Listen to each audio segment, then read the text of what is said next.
Кредитное меню. Займы, финансируемые за счет инфраструктурных облигаций,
Падение ВВП России в 2020 году на фоне пандемии COVID-19 составило 2,1%. Потери доходов компаний в инфраструктурных отраслях российской экономики составили примерно 1,9 триллиона рублей. Государственные расходы на создание и поддержание инфраструктурного комплекса составили около 2,36 триллиона рублей. В целях уменьшения дефицита инфраструктурных инвестиций разрабатываются льготные инструменты финансирования, объединенные в инфраструктурное меню. Займы, финансируемые за счет инфраструктурных облигаций Дом РФ. Инфраструктурные бюджетные кредиты. Займы Фонда реформирования ЖКХ за счет средств Фонда национального благосостояния. Каковы перспективы развития рынка зеленого финансирования в России? Как будет формироваться нормативная база? Ракурсы использования новых механизмов финансирования городских проектов с помощью специальных облигаций Дом РФ и инфраструктурных бюджетных кредитов. Насколько будет востребован регионами механизм КРТ? Московский финансовый форум.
Падение ВВП России в 2020 году на фоне In пандемии 2020, Russian COVID-19 составило GDP fell by 2,1%.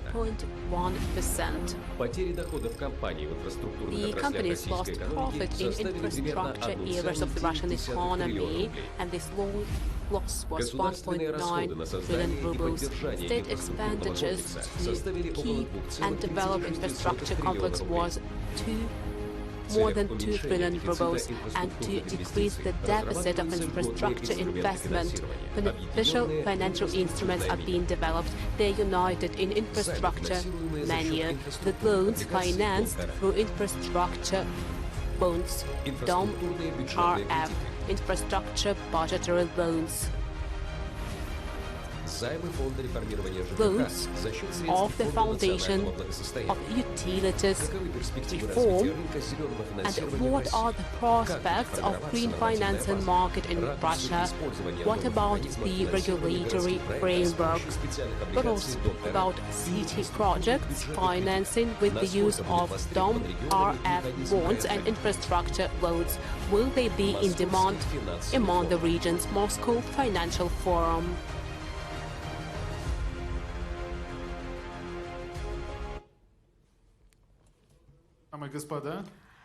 Hello, ladies and gentlemen. Finally, my mic is on. I'd like to welcome everyone. Here we have a very auspicious group.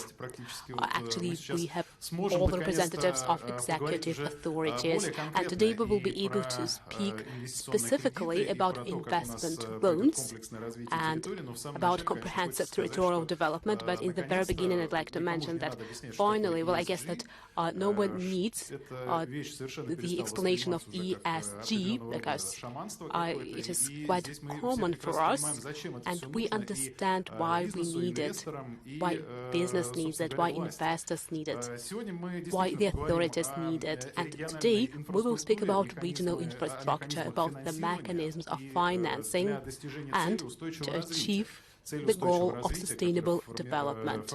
The goals of sustainable development that are formulated by the government into specific steps for each region to achieve the indicators that were planned. Of course, we will speak about green bonds and comprehensive territorial development. We will speak about infrastructure loans, and we'll be very specific.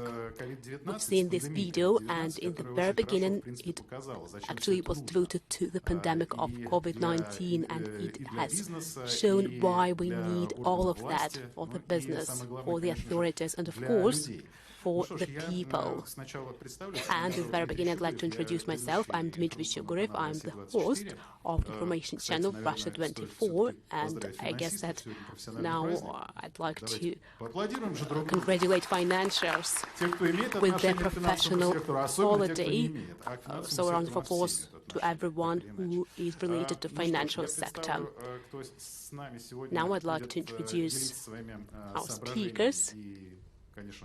They will share their ideas with us, and they will share some figures. Leonid Gornin, First Deputy of the Minister of Finance of the Russian Federation, Alexander Lomakin, First Deputy Minister of Construction and Housing and Utilities, Vladimir Yefimov, Deputy Mayor of Moscow in Moscow government on the issues of economic policy and property relations, Ilya Torosov, Deputy Minister of Construction, Jean-Claude Kneber, Head of the area on sustainable development of the International and Comparative Law Enforcement Center, and Svetlana Ichevskova, Deputy Chairperson of the State Corporation of Development Web.rf. Let's start. So Leonid, it's a holiday today, and I would like to give you the floor.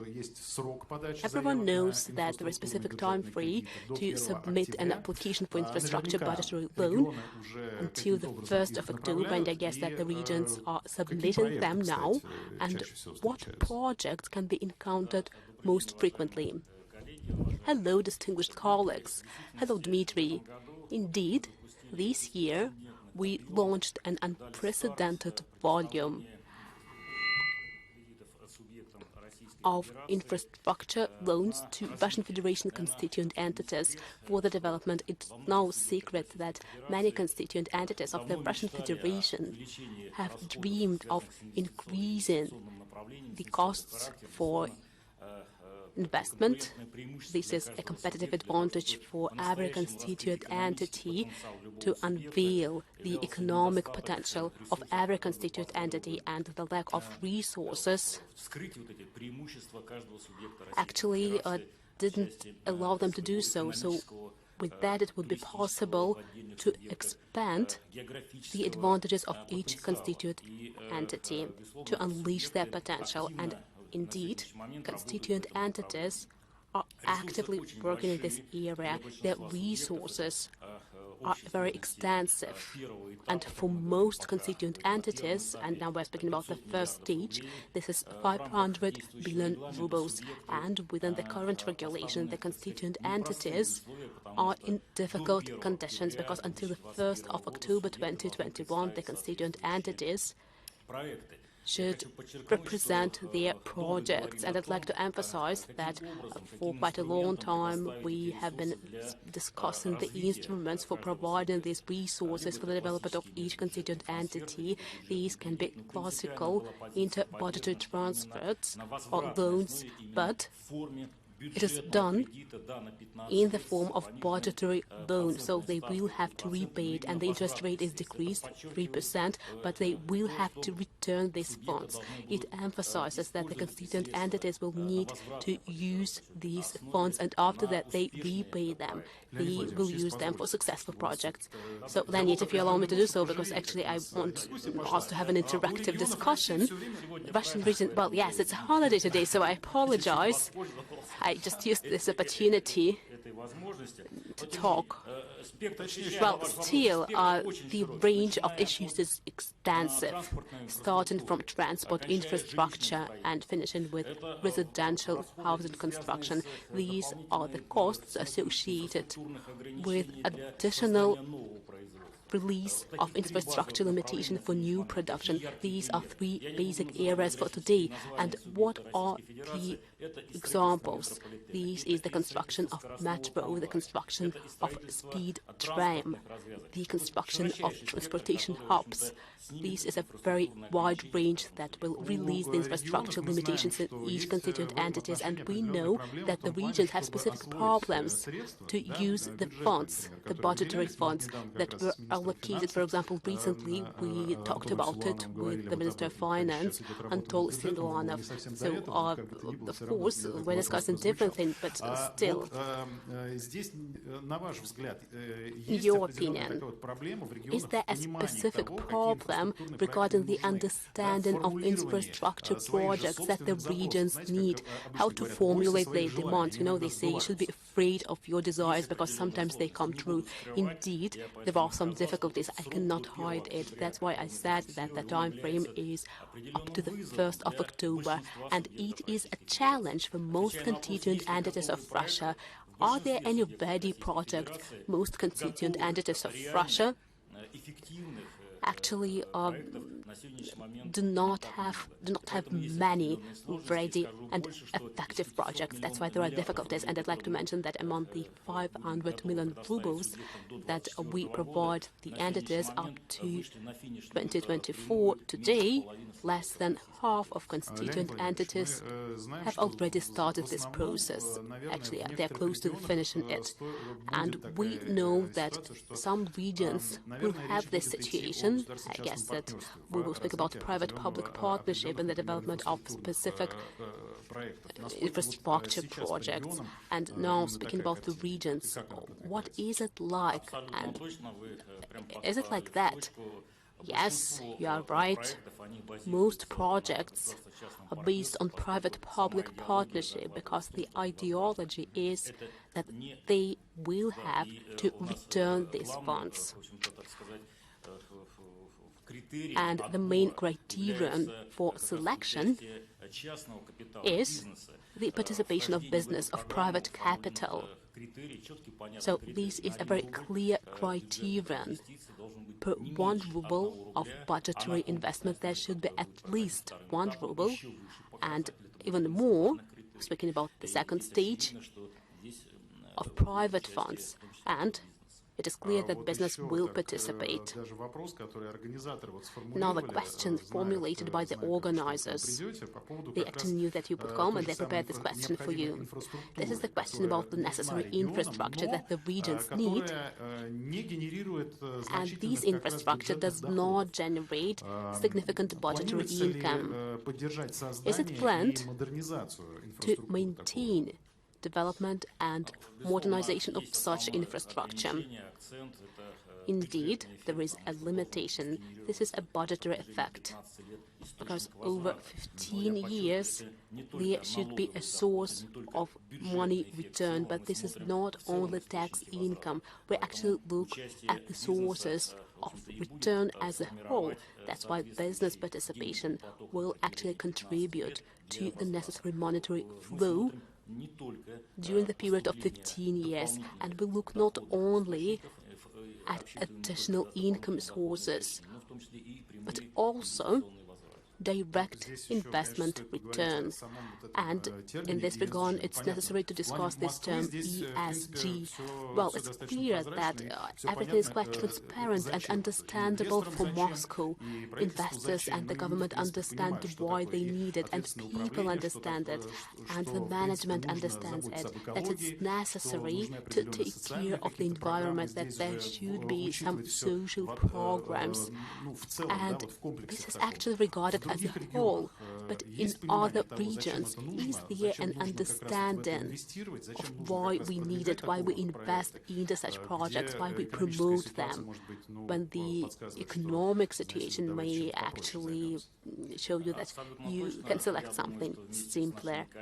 Indeed, that is true, and together with our colleagues from the Ministry of Economic Development and the Ministry of Construction, we will set the necessary criteria on the second stage of allocation when we have the competition. I'd like to remind you that the first stage is about the guaranteed access, guaranteed limits.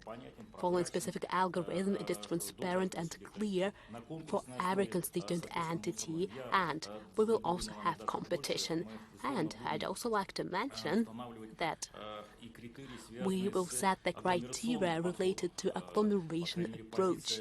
At least this is the stance of the Minister of Finance.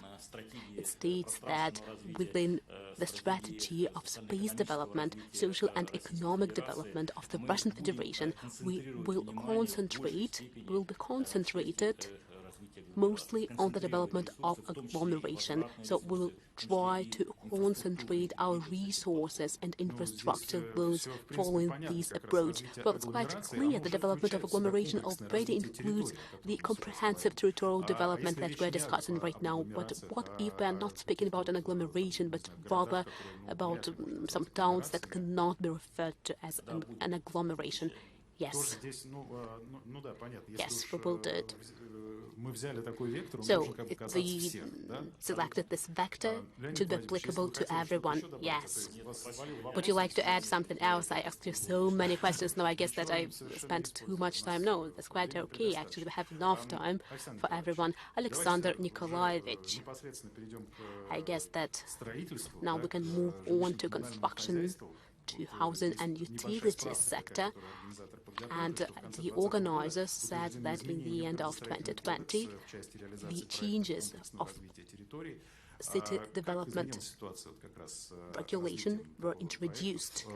And what about such projects in the regions? How did they change? Indeed, in December last year, the federal law was approved. This is the law on comprehensive territorial development. It allows us to resolve many tasks at the same time. This is the task of residential housing construction, including the residential housing that is constructed to eliminate dilapidating houses. And it also includes all the infrastructure, such as schools and hospitals. Housing with transport infrastructure, engineering infrastructure, something that will allow us to develop contemporary and comfortable environment for people. This law on comprehensive territorial development allows us to develop a number of documents for a specific territory at the same time, or even in a more advanced way, compared with the amendments introduced into the general plan or the draft regulation on land use and construction, and regions understand the consequences of this law. Today we can see that almost all regions actually stop the approval procedure of regional enactments. We also see lots of work going on in terms of analyzing their urban potential, and we see that millions of cubic meters of future residential buildings are already included in the program. All right. Talking about the infrastructure manual, let me put it this way. First of all, there is a very common question: who actually develops this manual plan? Is it other regions or the federal center? What do you mean by developing the plan? Well, look, sometimes it is the federal center, federal authorities say, you need this, this, and this, or you need to do this, or the regions approach the federal center and say, actually, we need this. Well, actually, it is a bilateral work. It is a two-way traffic, absolutely. So the regions have certain criteria for selecting certain projects. And today, the Ministry of Construction, Ministry of Economic Development, Ministry of Transportation have an intergovernmental group, and on a daily basis, we are looking at the applications of the regions. The regions submit their applications for constructing schools, kindergartens, and that is aimed at improving the whole urban infrastructures. Of course, regions know better what they need, but very often the projects that they supply in their application are not in line with certain criteria. And here at our working groups, we explain to regional representatives what it's all about. And I can give you an example. Colleagues from regions wanted to spend money on constructing a residential complex for orphans. Good idea, you might think, but if you look at the effect from the project, it was not really efficient, and so we helped our colleagues restructure their application. I'm sure that it will be approved in the very near future, and money will be spent on a very good endeavor. So when it comes to forming an application, you think about digitalization and digital transformation, right?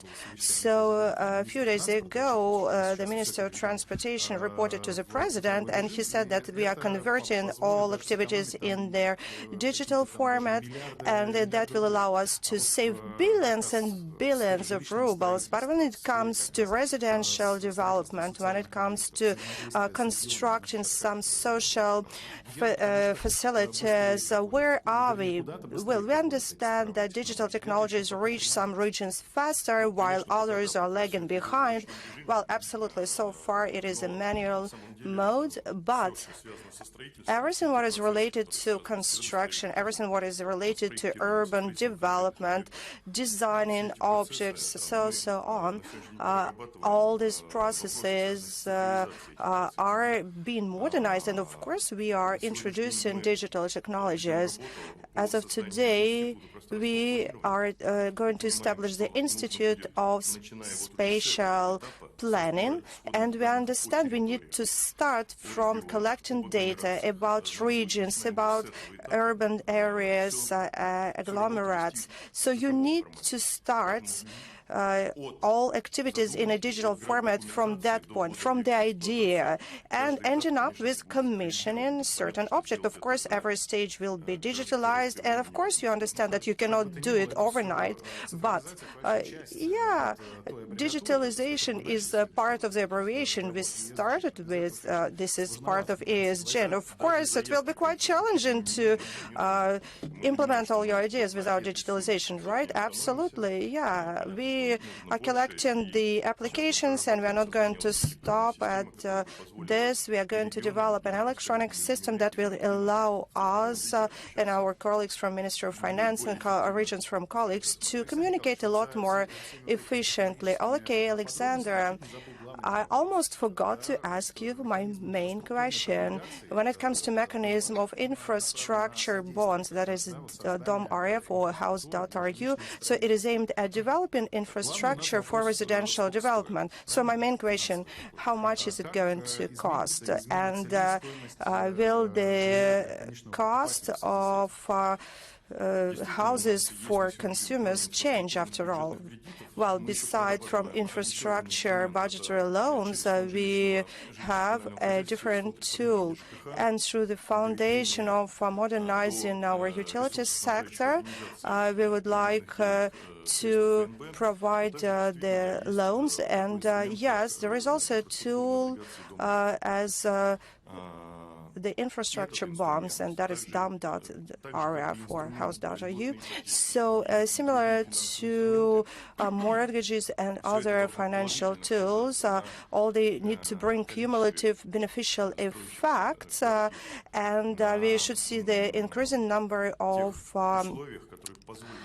constructed houses, residential complexes, and that will help in the end people in buying property. So there are many tools. Oh yes, there are many tools. And actually, I have heard a number of very interesting lectures in the Russian internet space, and also they say that initially, it was quite problematic to choose between the companies that promote all the principles of ESG.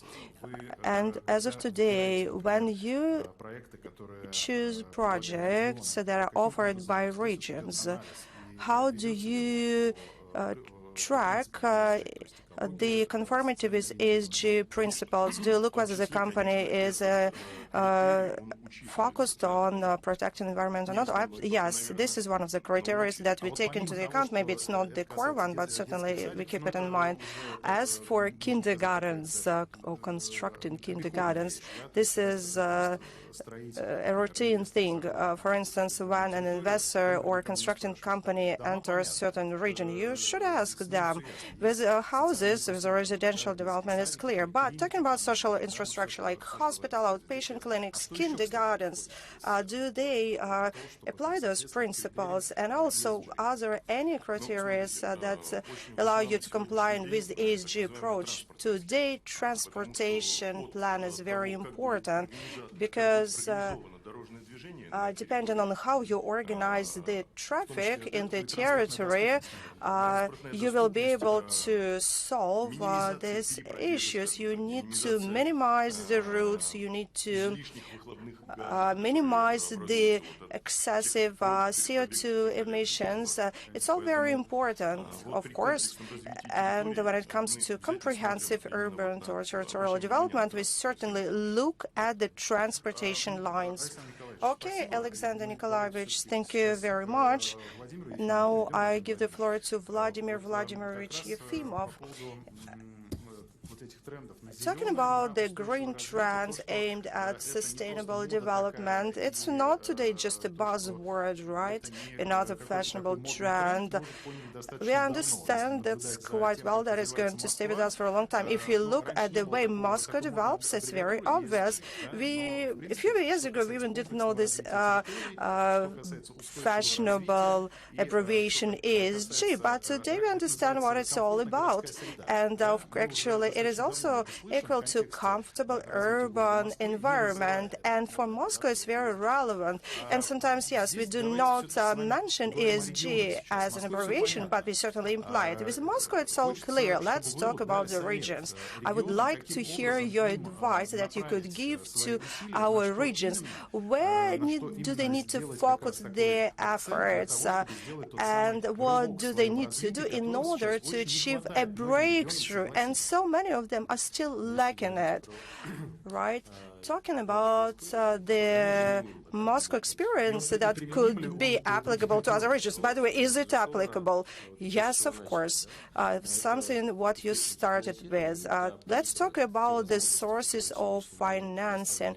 And today they have quite a choice, and that is what something what is provided to them by the federal government. And by the way, the situation is unprecedented. By the way, we are also going to file an application to receive an infrastructure loan.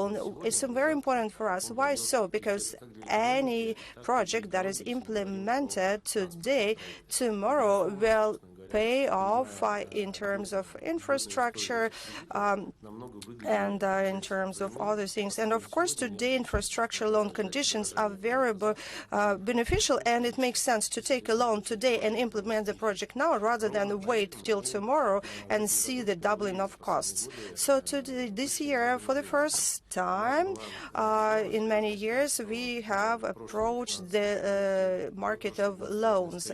And we can say that last year we had certain COVID constraints, of course, you know that, and that costed lots and lots of money to the municipal budget.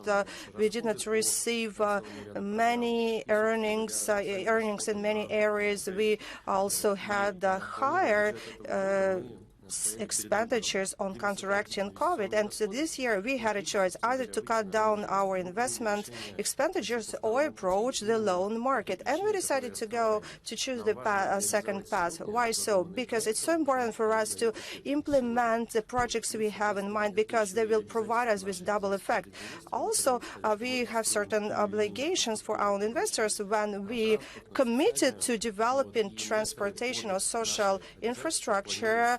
Investors believed us, and they're also planning their projects linked to our infrastructure. And one of the ways to finance projects are so-called green bonds. This is the tool that we started to use it not long ago. We had lots of discussion about it with our colleagues at the Ministry of Finance. So we are fully in line with local and international standards, and we see a great deal of interest on the part of investors. And of course, the projects that we will implement thanks to these bonds, and we are talking about replacing the old transportation vehicles with the new and modern ones. We also will expedite our metro project. That certainly will have a huge impact on the environment. And of course, understanding the high pace of urban development, we need to focus on the environmental protection. Otherwise, we will all die because of fumes.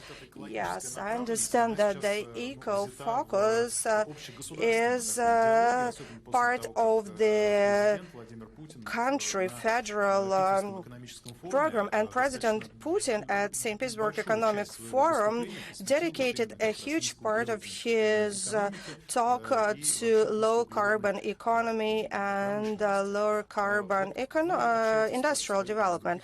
While you deal with your colleagues from other regions, honestly speaking, I can say that some regions may have a negative response. They say, why do we need it now when our budget is okay, when we solve our current projects, when we eliminate budget deficit, we will be able to think about ESG.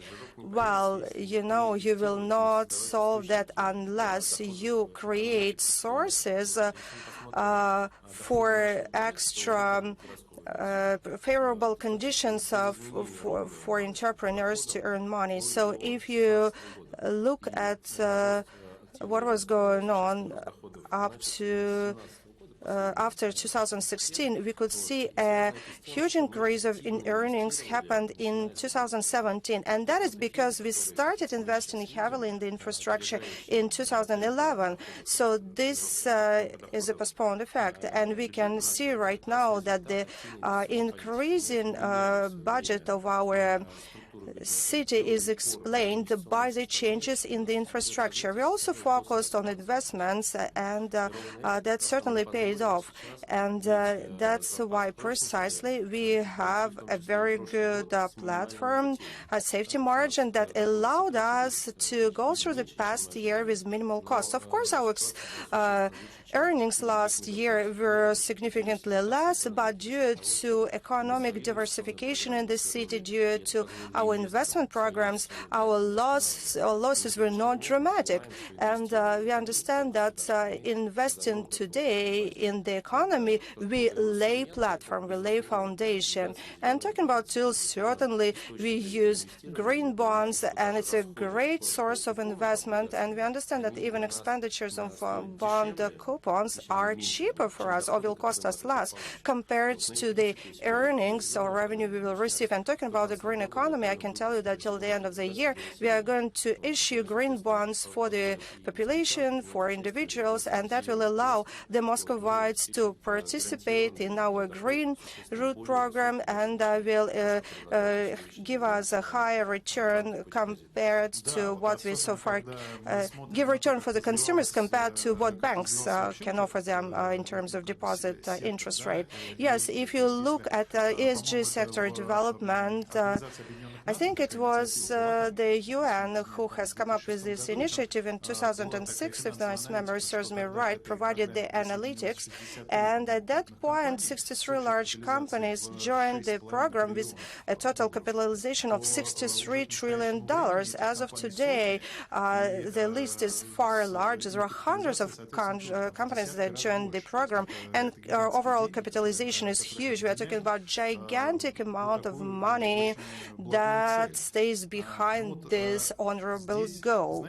So, in your opinion, don't we counteract a problem of overall awareness or understanding? Do you think that we all understand that this is a serious plan that we are going to stick to for a long time? And if you want to follow the trend, you have to adhere to the principles and play the rules of the game, even if you don't really feel enthusiastic about them. You know, supply demand is provided by the, or supply is demanded is determined by the demand, and of course our economy is not developing on its own. It is developed in the context of the global economy, and of course we have to be in line with the ESG agenda and have to think out of the box. And today we talked about the comprehensive territorial development. We have a program that is called industrial quarters or industrial areas. So we have a lot of dilapidated industrial areas. We have modernized them, and that allows to create new modern production facilities. So we are not cutting down the production capacity of the city, but we understand that for modern production you don't need such huge areas, because today we have lots of automation of the process, and at the same time we are creating energy efficient, environmentally friendly potential. Of course, it's no secret what Technopolis do today and how many we have here in Moscow. I almost wanted to say in Zelenograd. Well, this is today is one of the areas of Moscow. I have visited some of such Technopolis. I even came across some friends who work there and who are focusing on developing these small industrial sites that altogether create this municipal industrial potential. Talking about Technopolis, one of the platforms of Technopolis Moscow is located at Volgograd Avenue. That is the former area, industrial area of Moskvich car, and today there Renault has placed their assembling line, and we can tell you that today 7 times less people work there, but they produce as much or even more. And that's exactly what I aimed at. Moscow witnessed the development of all these processes long ago, before we all started talking about environmental protection, ESG development, etc., etc. And we can say that over the past 10 years, the industry, urban industry, has been developing along with ESG principles. Thank you, Vladimir. Now let's move to the Deputy Minister of Economic Development, Ilya Torosov. Ilya Eduardovich, in your opinion, what measures are taken by the ministry to develop the infrastructure in the regions? Well, could you please sit closer to the mic? Well, first of all, the first crisis in the contemporary Russian reality, then the investment fell less than GDP. GDP fell by 3% and the investment by 1.4%. Why? First of all, this is the growth of budgetary investment by 13% and private initiatives that were quite stable. I'd like to mention that the main task of the government and the Ministry of the Economy is to extend the instruments for raising funds for regions as well. Infrastructure bonds were already described by my colleagues, and speaking about ECG, for example, DOM-RF gathers all social sites, and these should be verified and recorded as social ones. We are actively developing the concession of urban planning, and these we actually can see significant growth by 29% compared with the previous year. This is a sustainable growth, and now we see some changes in the draft of this concession. And if the entity initiated this procedure but did not win the competition, they can compensate the costs at the expense of the company that won this competition. It's also possible to submit application in electronic form. There are numerous changes that, in our opinion, will allow us grow by 70% in this market and achieve about 4 trillion rubles. And the factory of project financing includes large infrastructure loans related to infrastructure. In 2019, we had 2 projects for 28 billion. Now we had 1.3 trillion signed agreements, 16 large projects. And this year, some amendments were introduced regarding the opportunities of financing for the syndicate and factory, and it will be possible to decrease the share of investor. This project becomes more attractive, and we are actively working with it. This is one of the main inducements for the economy, new instruments.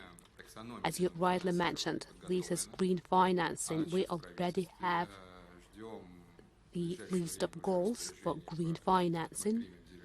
We have this list in the government now, and in accordance with this green list, we understand that we are already verifying it. We confirm that green financing, green bonds of Moscow government, and for your understanding, green financing market has doubled.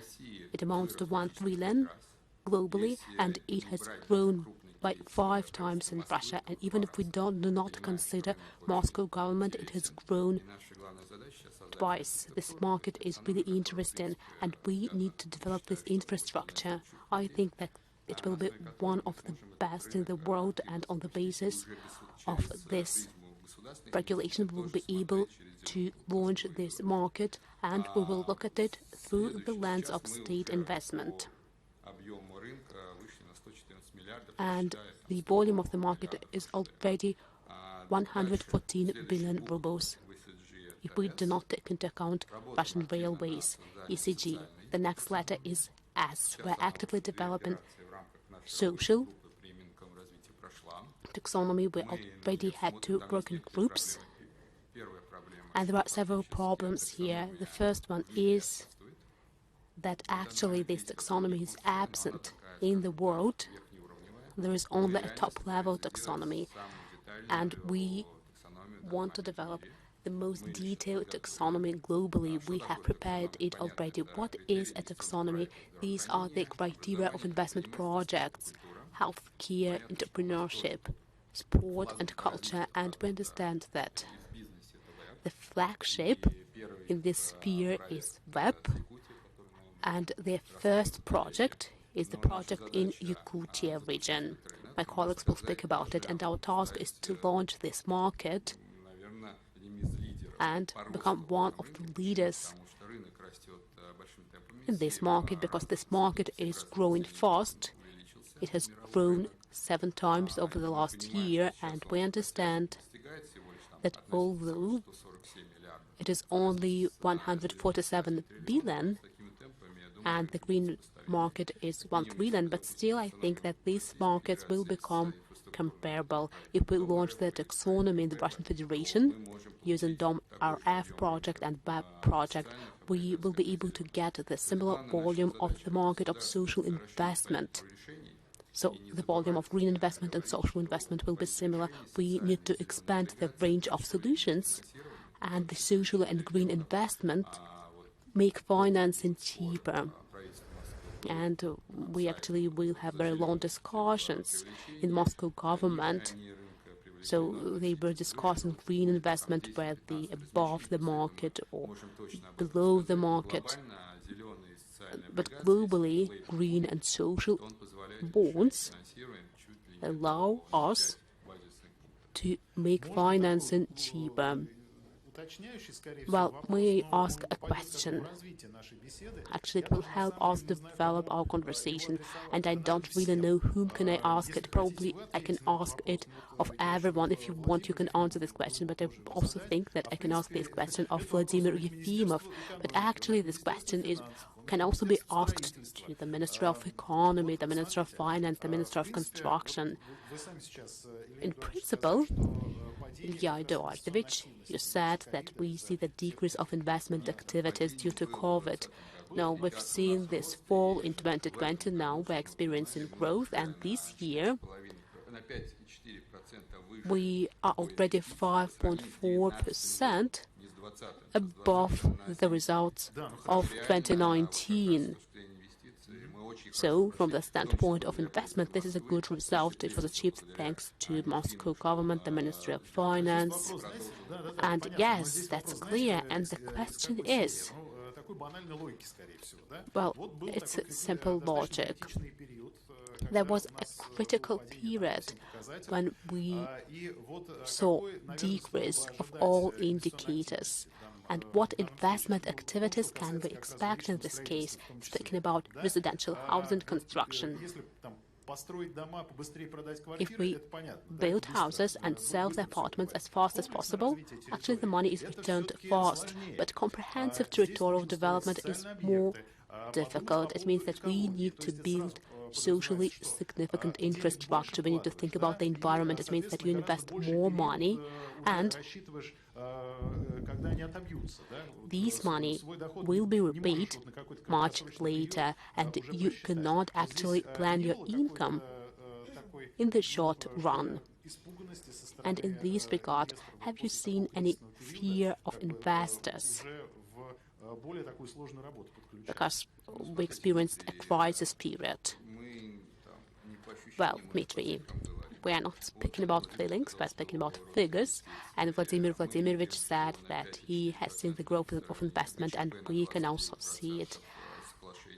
And we can see more agreements concluded. So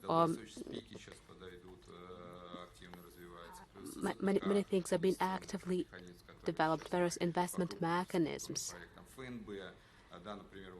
Various funds, for example, amenities, 150 million are being considered now by developing the methodology of the way this money would be allocated and the time frames and the minimum rate for business.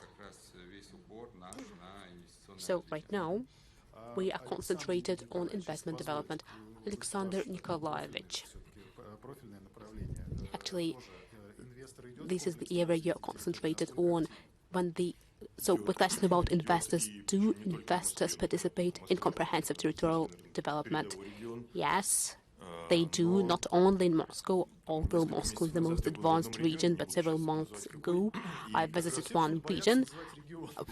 I don't want to name it. Actually, everyone is afraid of naming the regions. It's not fair. Even before that, one of our speakers said that he didn't want to name it. Well, okay. The matter is that we came to see a specific block of buildings, and actually the investor started to implement this program even before this law was adopted. So the investor understands that it's necessary to look at this residential block implementation in a complex manner, and that is economically efficient for them. Was quite clear to that investor. Well, yes, the money cannot be repaid fast in that case, but it was profitable in the long run, and the investor does not only construct the project, but they are also responsible for subsequent usage, and they develop a specific system that allows them using this infrastructure. And actually we've seen as a woman came up to the house, she put her phone to open the door. And this is the software that the investor developed. It is used for exchanging information between various services and residents. It means that investors are interested in comprehensive territorial development. Vladimir, speaking about Moscow, I know that many projects are private-public partnership, and are investors interested in this kind of partnership when we speak about comprehensive territorial development? Speaking about comprehensive territorial development, the investors are very active. 1 week ago, we saw an auction on the sale of right to conclude an agreement for comprehensive territorial development in Moscow district, and the start price was 37 million, but it grew up to 3 billion rubles. There were 13 largest developers that participated in this auction. They were not only from Moscow, but from other Russian regions as well. And we need to understand that this is not the cost of land plot. This is the cost of the right to implement this project. And it means that in future it would be necessary to buy this site and pay to the city. It means that these sites have huge investment potential. This program is very promising and people are interested in it. And there is also a program that is devoted to labor in Moscow. We understand that building houses is easy. You build it today, you receive the money tomorrow, and that's it. This is a simple model. It is not perfect. Of course, we know that there are some failures when developers could not build this model, and after that the government has to help the people that pay them for the apartments, but still this business is much simpler compared with the management of commercial real estate, including the industrial one. And we launched a project. On the one hand, we increased the fee for the use of land, so the fee for building residential housing is higher, and the investor does not have to pay it if they also build additional commercial premises. And this has a synergetic effect, because on the one hand it's possible to build a residential house, and on the other hand it's possible to get the benefit from the city. And you've mentioned the people that were cheated by the developers, but the question is, these are more complicated projects, and if we experience such crisis situations when this simple financial scheme is used, so you build it, you sell it, that's it. But in this case, is it possible that someone does not fulfill the commitments they had undertaken, or they probably are not able to do so due to their financial constraints? Well, there are the mechanisms of provision, and the projects are implemented in a stepwise manner. And speaking about residential construction, we have escrow account mechanism that protects future residents from the failure of this developer. Actually, it was adopted at the level of federal government, and it is quite efficient. And speaking about Moscow, is it actually in line with international standards, including ESG standards? Let's ask Jean-Claude Knepler. So, can you actually help us understand? Well, let's start from Moscow. Actually, this is a role model region in the Russian Federation. According to your opinion, what about Moscow? Does it cope to do it?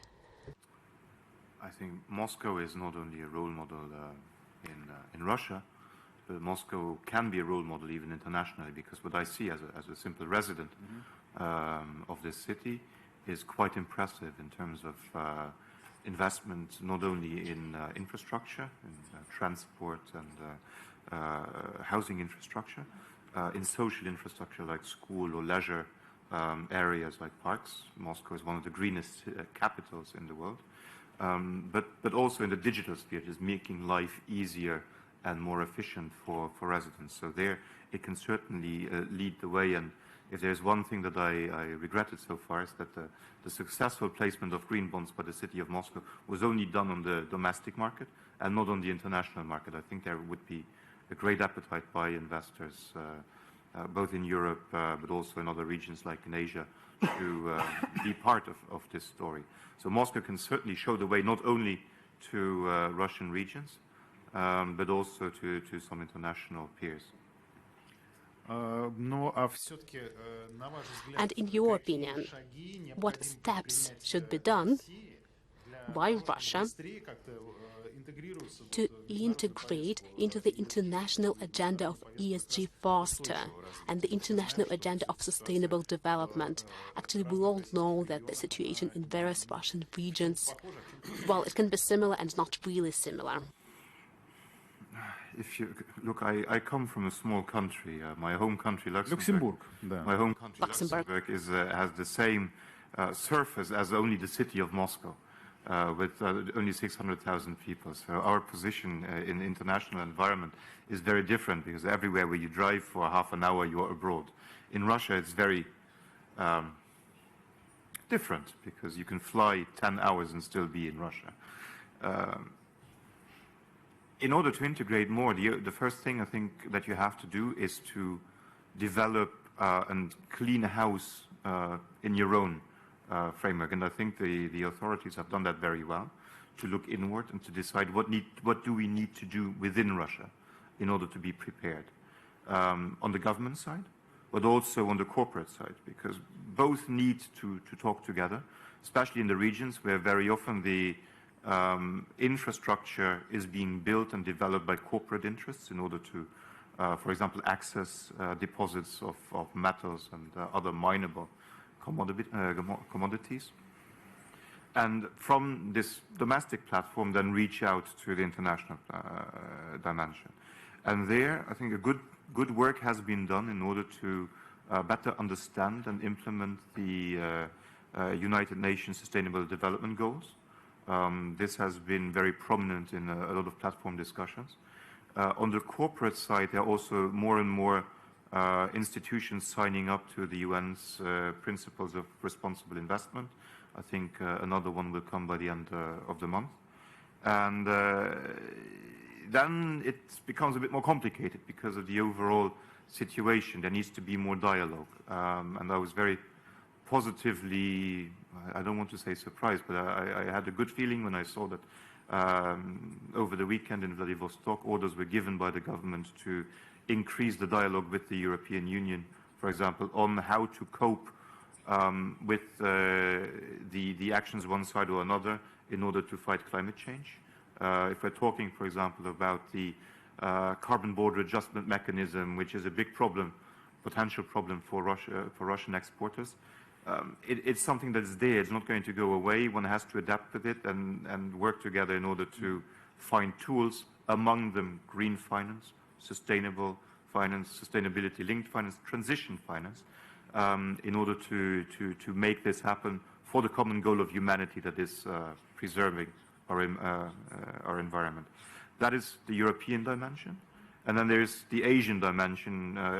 Russia is the bridge on this Eurasian continent between the economies of the European Union and China or emerging Asia. And there we need also to have more dialogue, because the two are talking together and aligning their principles. And the one in between should not stay out of this dialogue, because otherwise things happen without them, and it just makes investment into Russian capital markets for investors looking for green or sustainable projects more and more difficult. Вот здесь есть еще такой исторический аспект. And there is also a historical aspect here. I'd like to explain you what I mean.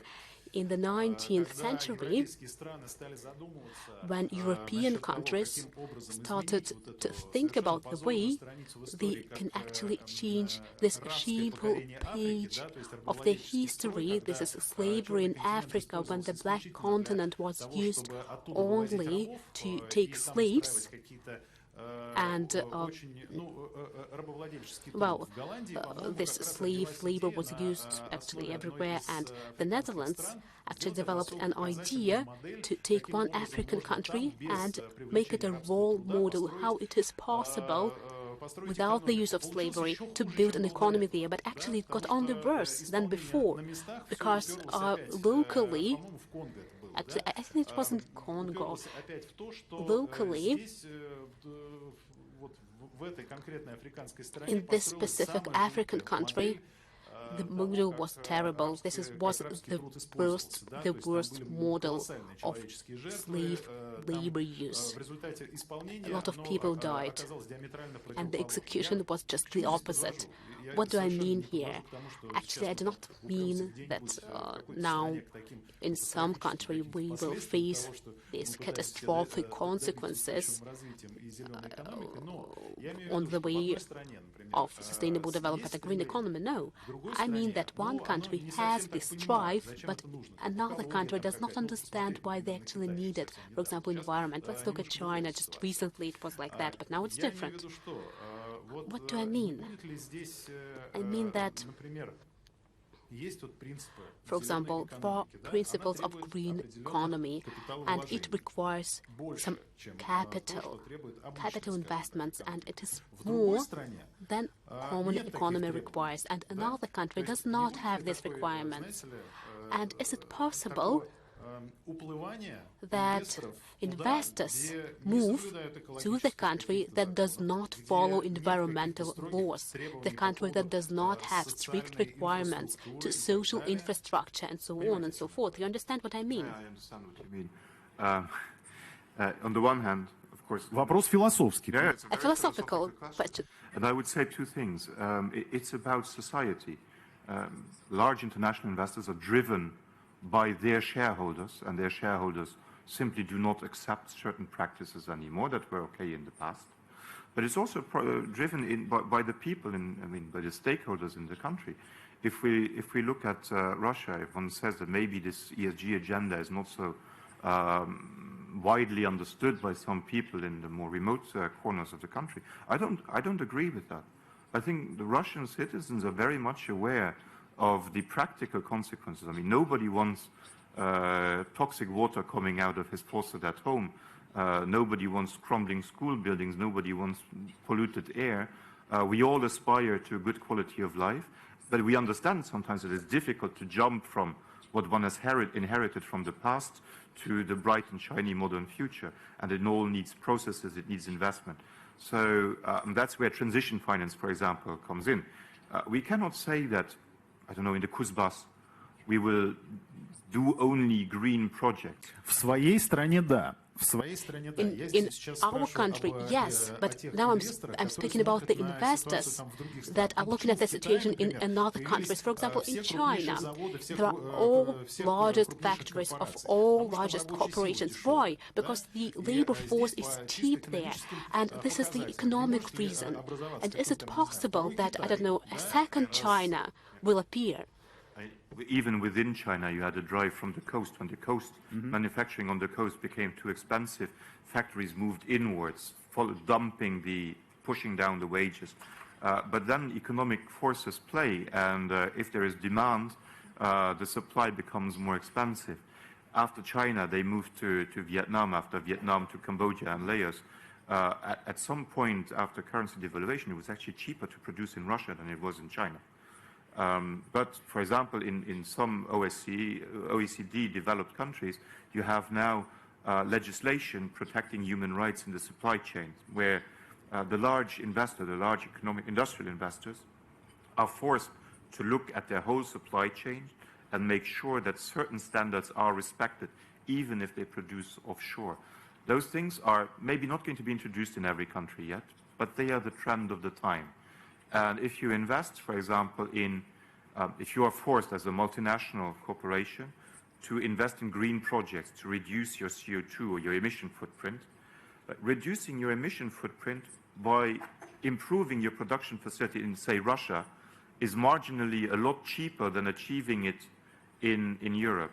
And that's why I believe that you will see increasing flows in ESG factors towards Russia and other emerging, maturing, changing economies.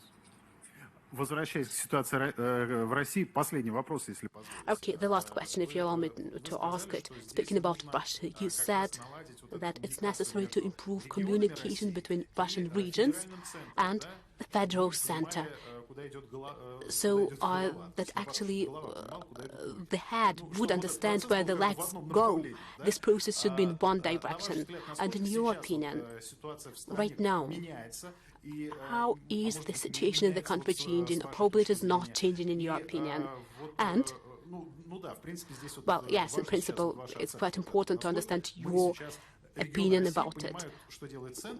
Do Russian regions understand what the center does? Does the center understand what regions do? What about communication between them? I think the governors understand very well what the center does because they spend a lot of time in Moscow trying to discuss projects, getting money for projects. It's maybe not the case so much for individual people. I think the most important is also to find a common, to make a common effort in order to present the projects of the region also to international investors. I remember one particular case. I was in a hotel in Hangzhou in China, and I ran into a delegation from East Flanders, which is a region on the coast of Belgium. And we got talking, and I asked them, what do you do here as Oost-Vlaanderen? Nobody in China has ever heard of you. Why don't you come and you brand yourself as Russia? And I think that is the same thing. If you go as one Russian region, the geographical skills of most Western investors are not that developed. It is important for the center to help the regions make this step, those who are prepared of it, and maybe bundle them to take this step onto the larger stage of international capital markets. And there the Russian banks, the larger Russian banks, can also help.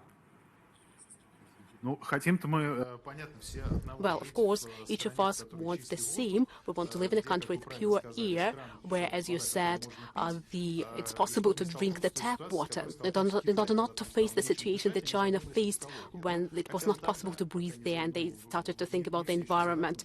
Actually, not everyone has suffocated yet. Jean-Claude, thanks a lot. It was a very interesting discussion, and we talked about history as well. Svetlana, question for you.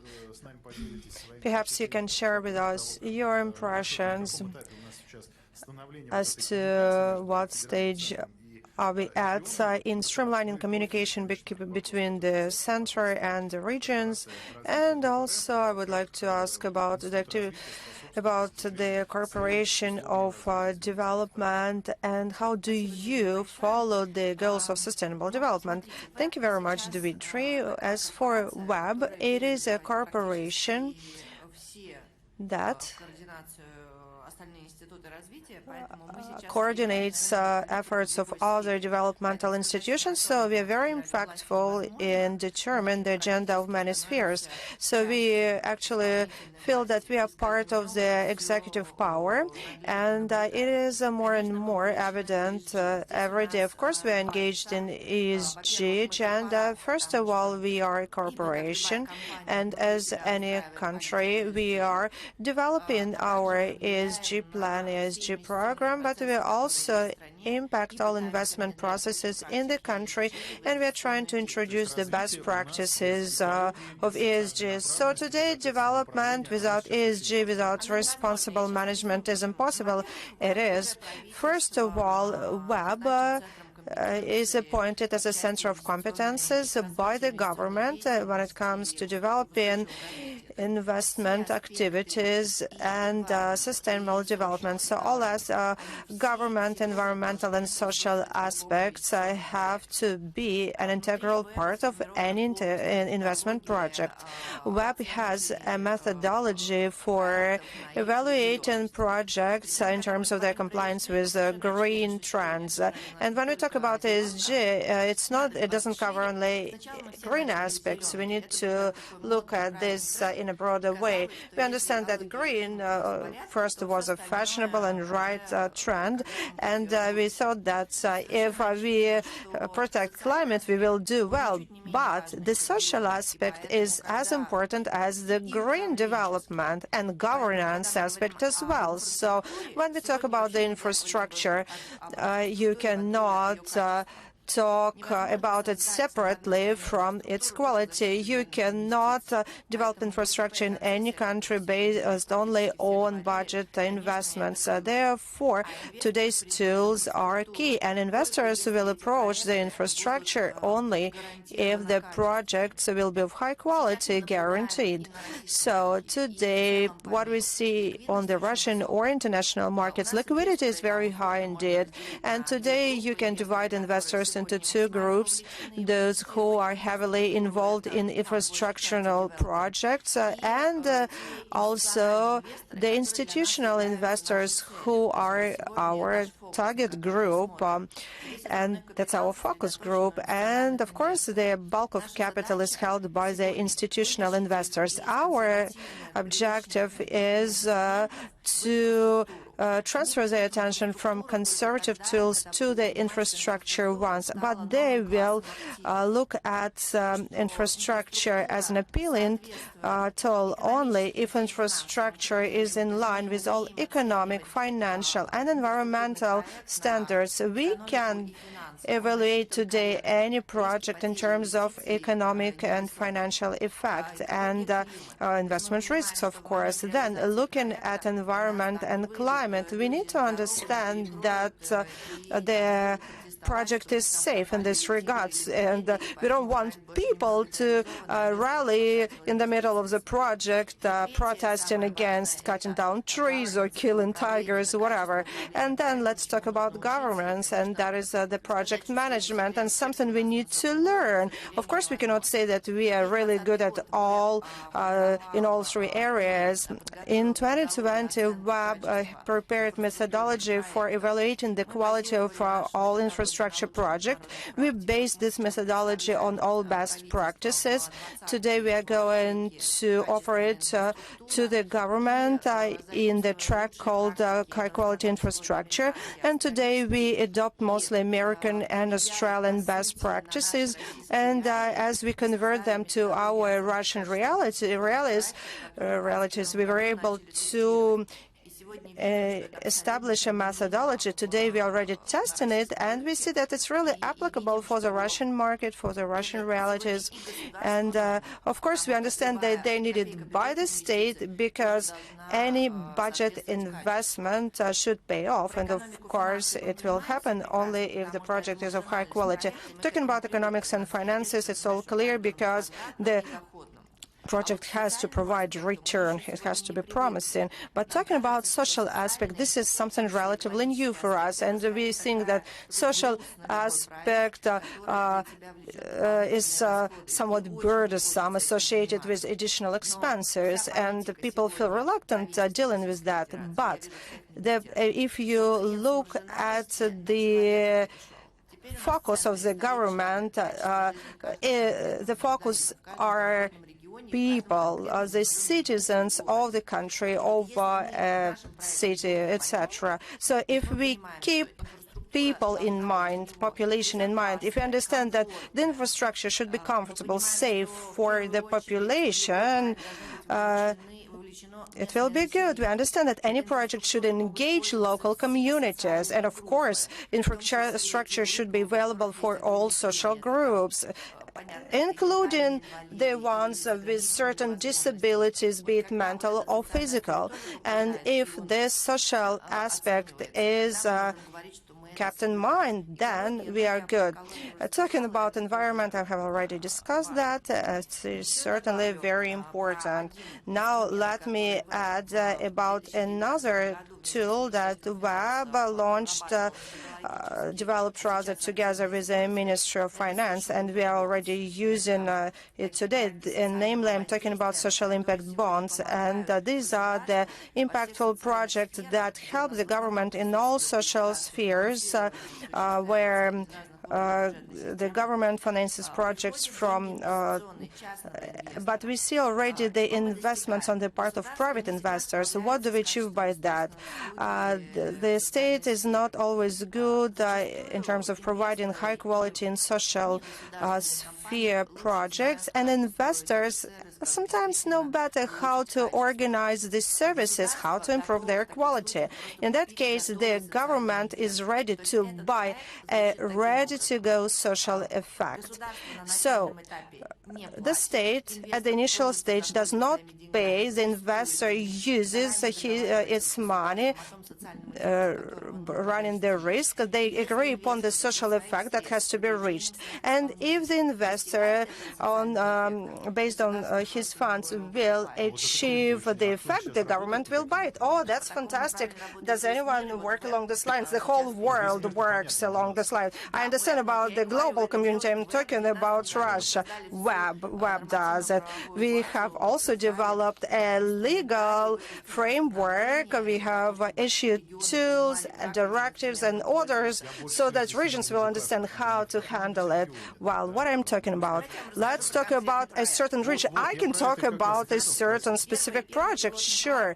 The first pilot project was launched in Yakutia, and it had to do with school education. First of all, we are not meddling with school standards that the state uses, but we understand very well that through technological approaches, through IT, through online education, through better interaction with school teachers and school students, we can introduce better educational standards and we can dramatically improve results. So we decided the following. We took 5,000 school children from Yakutia. We also linked them with the High School of Economics, and WEB acts as an investor.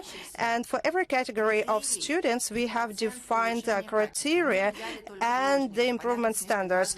We did not include the D students. Well, you could convert D student into C students. Einstein was a D student. Well, okay. We looked at A students, B students, and maybe C students, and wrote down KPIs for improving their academic progress. We also looked what we could do for teachers to alleviate their workload. We converted some of the activities in the electronic services. By the way, it is not a capital-intensive project. It may cost 50, 60, maximum 100 million rubles. Why? Because they are aimed at a test group.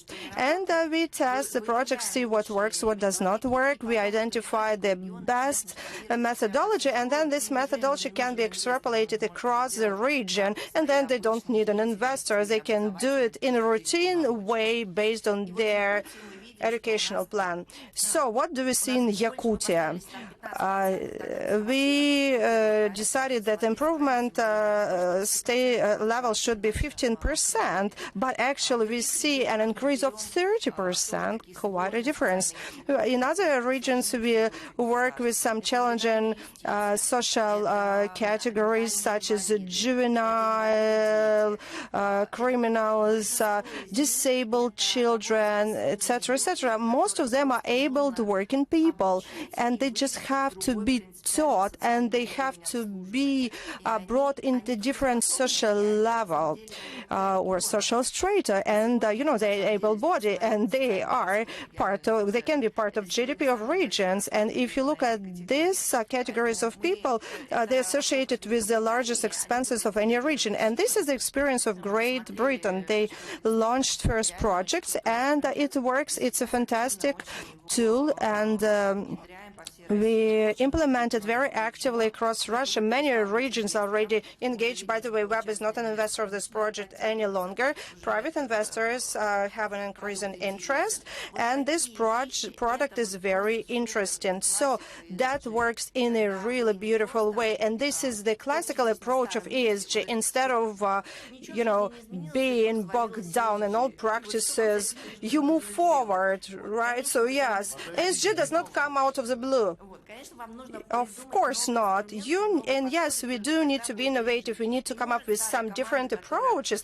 And an old team that used to develop things in an old way, all of a sudden come up with a new innovative green, socially responsible plan. No, they won't do it. You have either to retrain them, you have to introduce new tools, and of course all stakeholders have to be actively engaged. First of all, the government of any region. Yes, this sounds exciting, as an exciting process, and yes, I can see by looking at some regions where it works, and if it works, fantastic transformation takes place, something what we observe. And yes, some projects were perceived as something unimaginable 10 years ago, but now today it's part of our lives. And talking about communication between the federal center and regions, it was always heavily criticized, but if you streamline it, and internet certainly comes handy, especially high-speed internet and digitalization, it can change things dramatically, and interaction, communication will improve, and the regions will provide their understanding to the center, and the center will understand what exactly the regions need, what has to be done. And when investors, by talking about the examples you talked about, have their understanding, that's a third player, and you can pick up their brain, and well, we will see how this will work out. Besides this foreign abbreviation ESG, there is another term, and by the way, I cannot remember it. It's a scriber. Like in American courts, you cannot take pictures. There is always a painter who draws sketches. Today, thank God, we are not at a court session, but we can take a look at this slide, and look, this is a scriber, and in a schematic way it shows you the conclusions of our talk. Here you see all speakers. By the way, very good, quite beautiful images. Even I like my portrait. Thanks, many thanks, our great painter, whoever you are. And you can take a look at it later. It certainly will be posted at the website of our event. And I would like to thank our speakers, participants of our discussion. We certainly will continue developing the agenda, and I understand that we will hear more and more news. Thank you so very much. Next time we will share insights and new examples of new projects, and they will be even more inspiring. Thanks a lot. Thanks for being with us.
Падение ВВП России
Падение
Piroshkina is with us. We don't have to be afraid of anything at all. So, once again, I would like to welcome everyone at the Moscow Finance Forum. This is the 5th Moscow Finance Forum, and today is the day of finance. And as always, here we have the people that know about regional problems a lot. And I think that all of us, well, don't look at me like that, because you know, anonymous application can actually ruin a person's destiny at all, so be careful. You know, our governors are so advanced, both in the hall and at the stage, but the most important thing is that the issue of Russian regions is relevant for everyone. That's why now I would like to ask everyone who is here with us to answer our questions truthfully without thinking about the consequences. And I will ask these questions, and for our questions to be more understandable, let's look at several slides. So could you please show us slide number 1?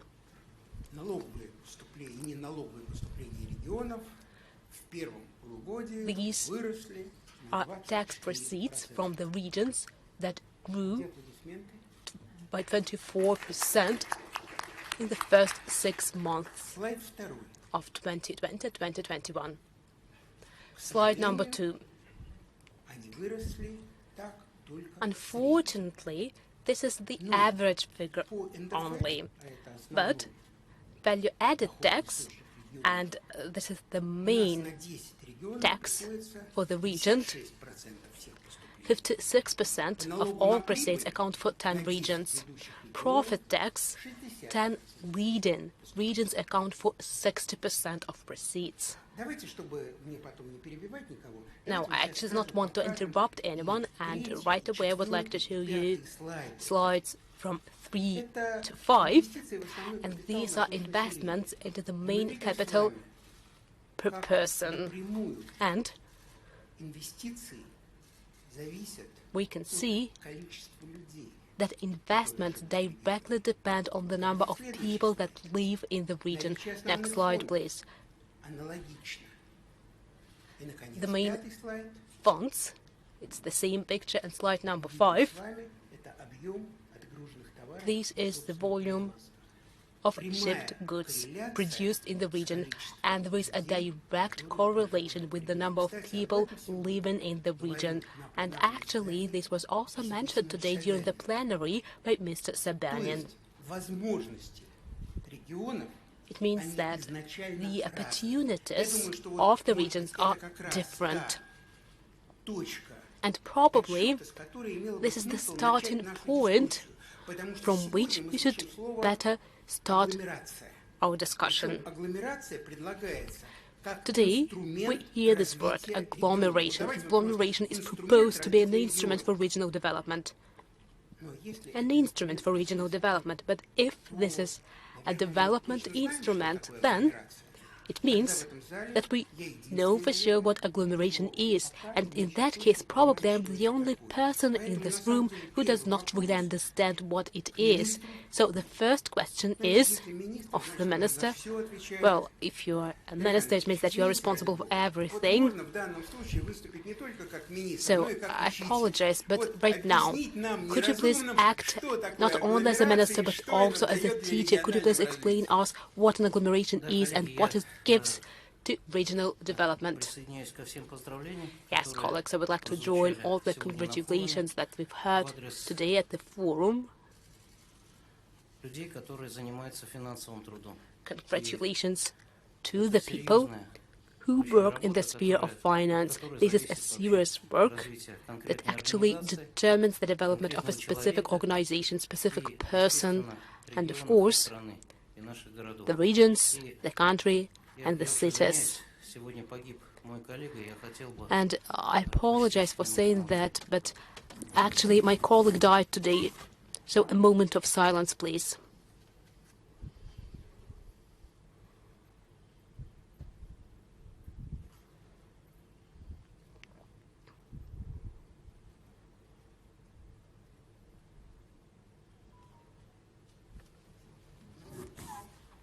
Thank you.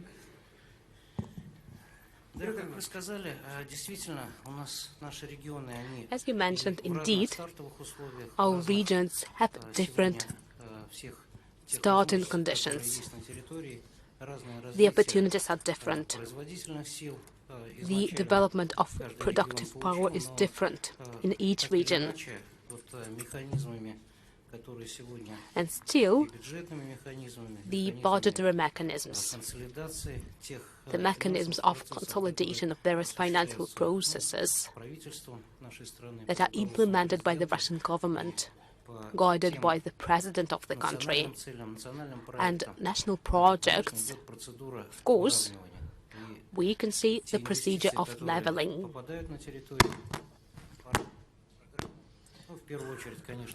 And the investments to the program and national projects, first of all, are aimed at leveling the opportunities in the territory. What is supposed to be an agglomeration today? Looking at this notion from the urban development standpoint, we can see that we do not have it yet.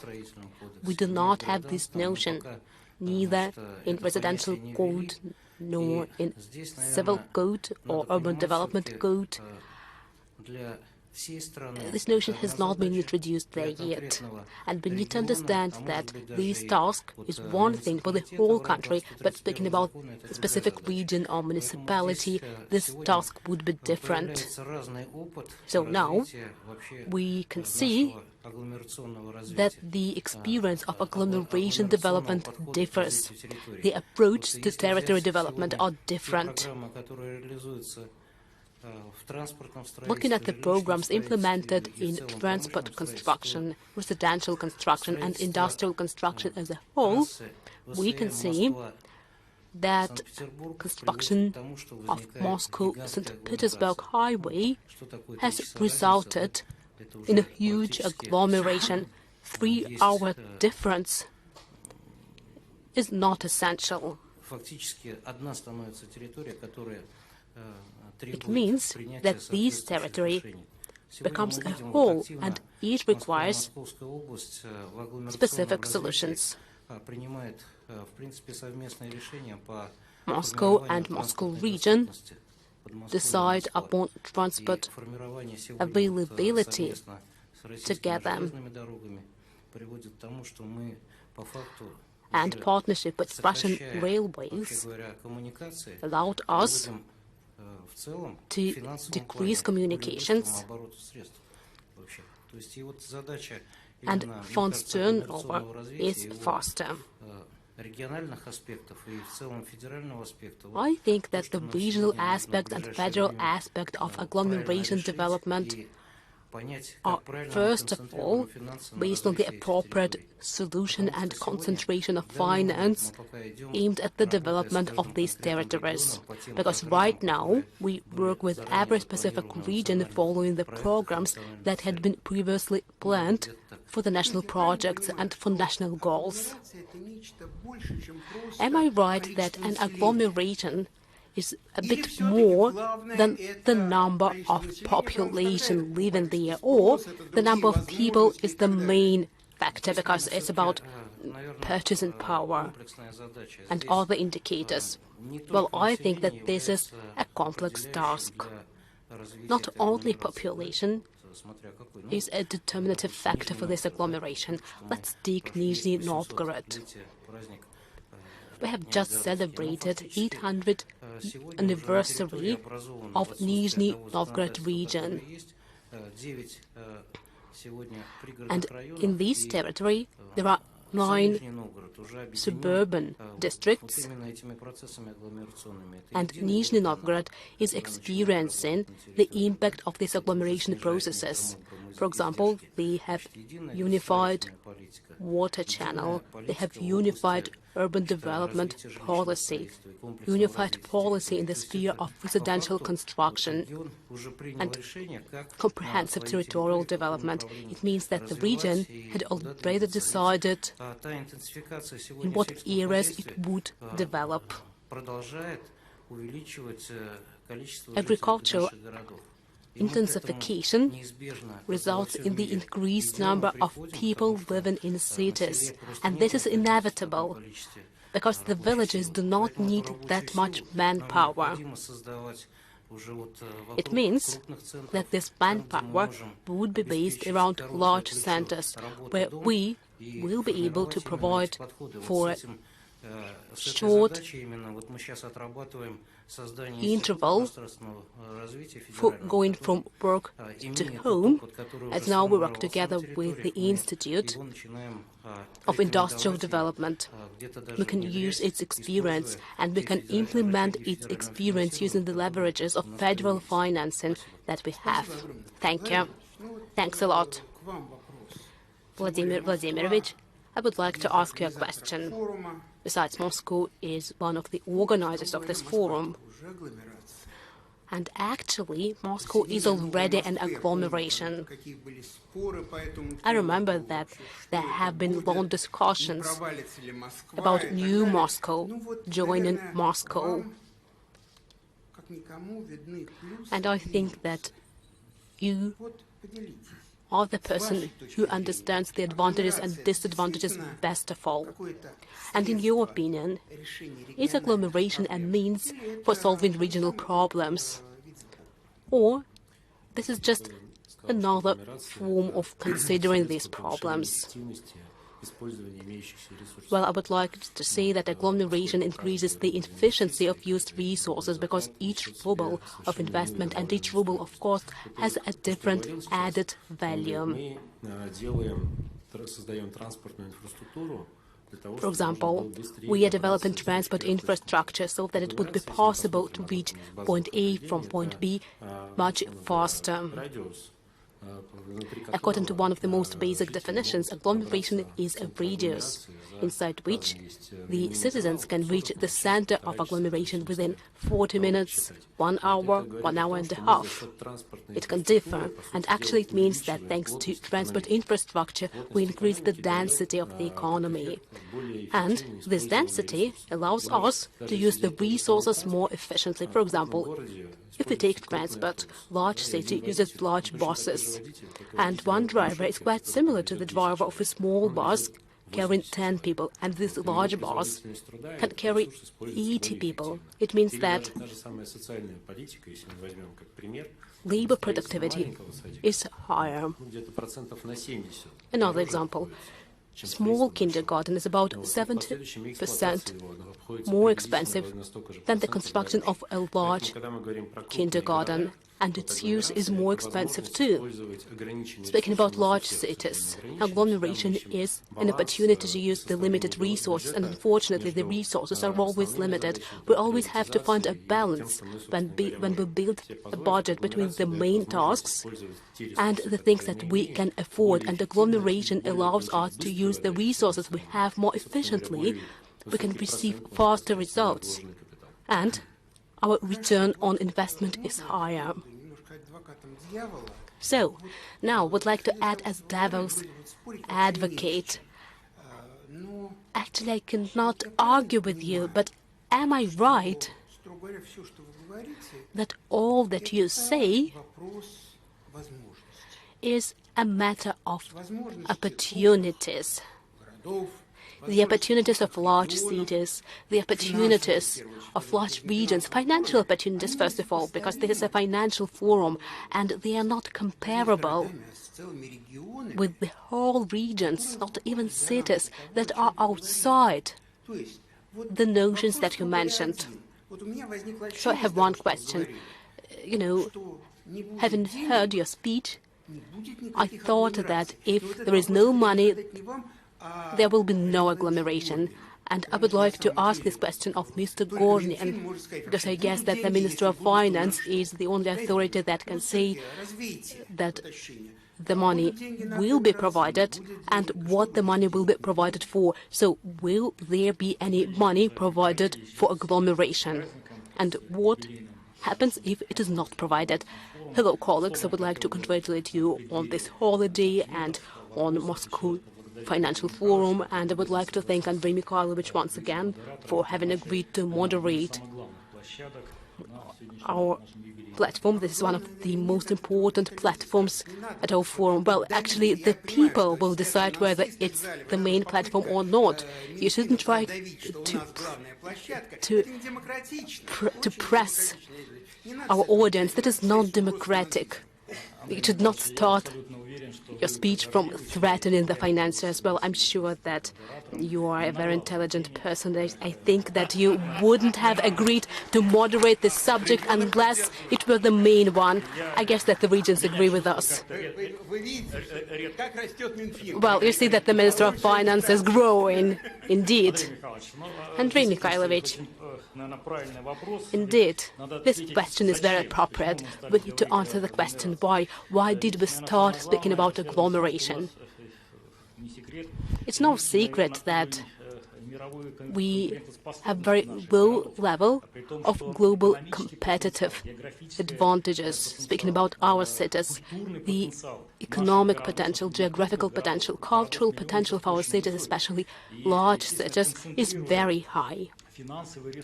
And when we concentrate the financial resources, when we combine these resources with extra budgetary financing sources, we would be able to resolve this problem very soon.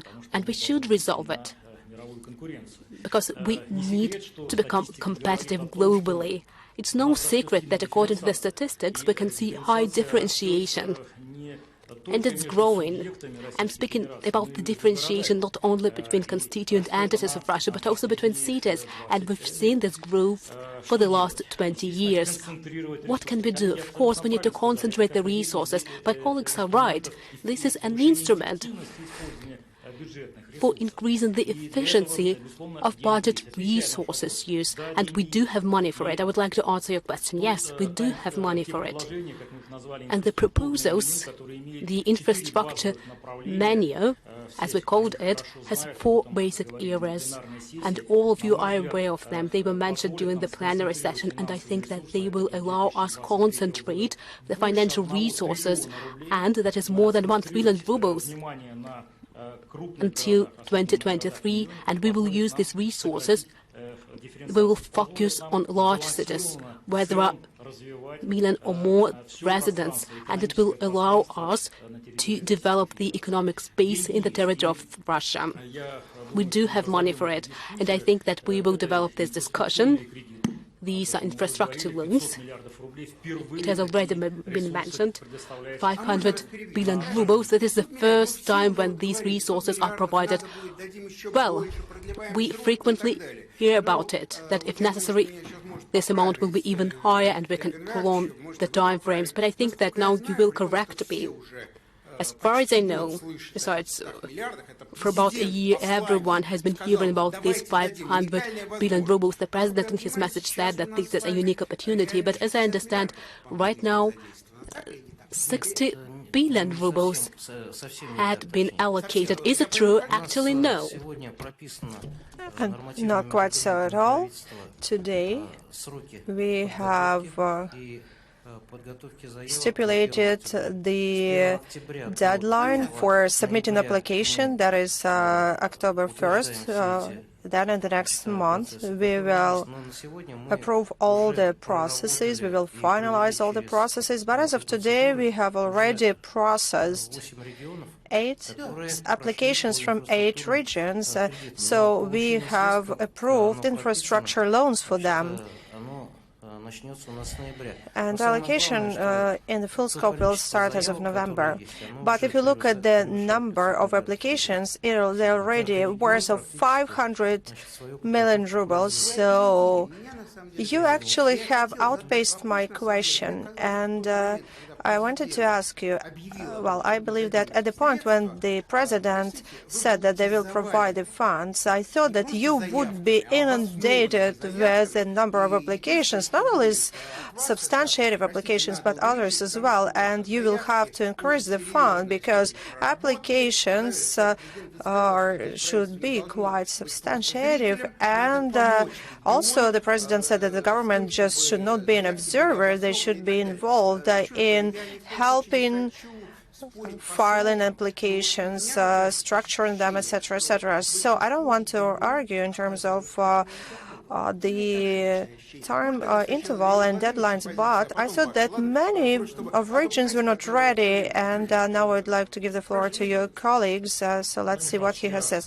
Okay, Andrei, I can only confirm that many Russian regions perceived this as a challenge when it came to developing the application, drafting an application relative to the infrastructure projects, because after all, every governor understands his scope of responsibility. If you look at the infrastructure menu, and I will emphasize by saying that it has to pay off. So you get the loan, but then you will need to repay it. And of course, every governor is very cautious when it comes to evaluating the project in terms of its reliability or scope of risk. And yes, the projects have to be associated with certain returns for the foreseeable future, 15 years or so. And we need to see whether the region will cope with this task or not. We are talking about a large resource, and it's not only about infrastructure loan equal to 500 billion rubles. At the same time, the governors need to select the infrastructure projects for restructuring the budget loans. And here we're already talking about 630 billion rubles. And you see here the subjects Russian regions have to identify projects worth of trillions of rubles. Look, we are piling it all together, but let's figure it out. As for loan restructuring, we understand that it should be good till 2029, but today regions have a choice. You can repay it later. Today you can invest the money into development, and then these funds will be written off. So we are not talking about 100 billion rubles, we are talking about trillions, right? So I'd like to ask you, Iraq, from your point of view, the projects that are presented, are they in line with the requirements when it comes to their capacity to pay off? Will they solve strategic priority tasks for the regions? Are they going to be the driving force, after all, for the regions? Well, every project in this or the other way starts from the ministry, and of course we see every project, we analyze it, and we see its impact. And when it comes to the parameters of return, they have to lay foundation for any project. And for instance, if you talk about replacing old fleet, transportation fleet, or it may not necessarily have to do with residential development, but after all, it attracts investors, because investors are willing to develop the area because we develop infrastructure, we develop transportation lines, we have new bus routes, or like, for instance, yesterday in the city of Saratov, we launched high-speed tram. And yes, we capitalize various regions, and that's how investors get interested. So the president said, if I got it right, that the remarkable improvement of public transportation system should attract additional 500 billion. Well, it's it's up to the subject to decide what they will spend money on. We have two governors here. We can talk to them. I'm going to talk to with our two governors in just a second, but I would like to ask you now. Well, the Minister of Construction said, all right, we already have talked, said it all, let governors right now sweat and explain what's going on. Well, all right, the floor to you, Mr. Alexander Drozdenko. Let's talk about agglomerations. Yes, here I can show you the booklet that talks about infrastructural development of agglomerations in the Leningrad region. So we are going to approve of it here and now, all right? So I see you brought it here, and the minister will not be able to say no to you in front of cameras. Well, actually, I read this brochure or this thesis as I was going to Moscow, on my way to Moscow, and here I see figures. I see 53.6 billion are available to me, and I can tell you that projects worth of 36 billion have already been approved, and I have received 8 billion or someone. And you see, there is quite a gap. So you sincerely hope that some of governors will not able to solve the task given, and you will get additional funds. I'm sure everyone will do well, but we need to understand that the project expertise might take a year or so. Well, we have prepared ahead of time to make sure that our projects will pass the evaluation, and I would like to point your attention to the following. We need to prove that for every ruble of an attractive loan, we will provide 1 ruble of investment development, we will create jobs based on a special formula, and we will provide the return of loans. So it's not an easy scheme to receive money, but it's not daunting to us, it's credible, but it makes us work and come up here well prepared. And I also would like to say that the majority of regions, at least us, are looking at territories that can effectively pay off. And I'm talking about territories that are part of an agglomerate. For me, an agglomerate is a combination of municipal and sub-municipal areas. And the principle is provide a common possibility for development. So we work in conglomeration with St. Petersburg, and that provides you common cultural space, infrastructure space, etc., etc. What do we provide to St. Pete? Territories, environmental development. They need to dispose of waste, after all, recreational development.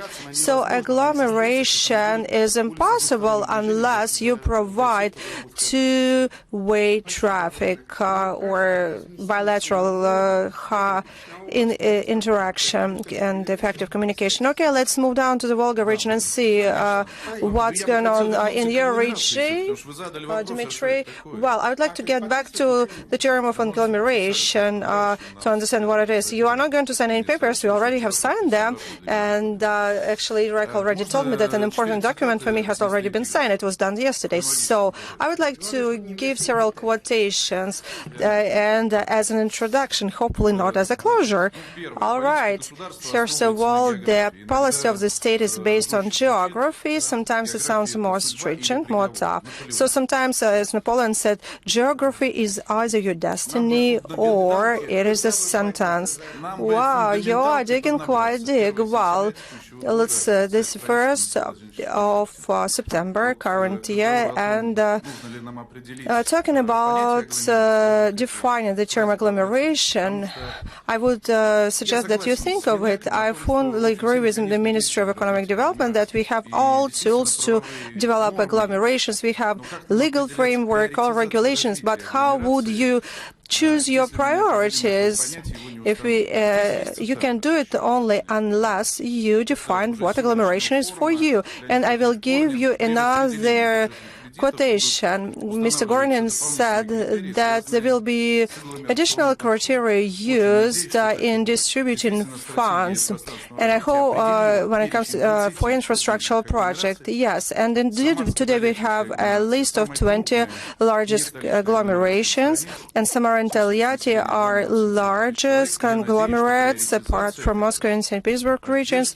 And I hope that based on this approach, we will receive proper support. And the first quotation, Sergei Sobyanin said that agglomeration is a concentration consumption of services in areas where we have high concentration of population. So do we provide support to agglomerations today? Not yet. And this is something what Iraq and Leonid were talking about. We need to concentrate resources in those areas. Otherwise, why do we need to choose agglomerates? Of course.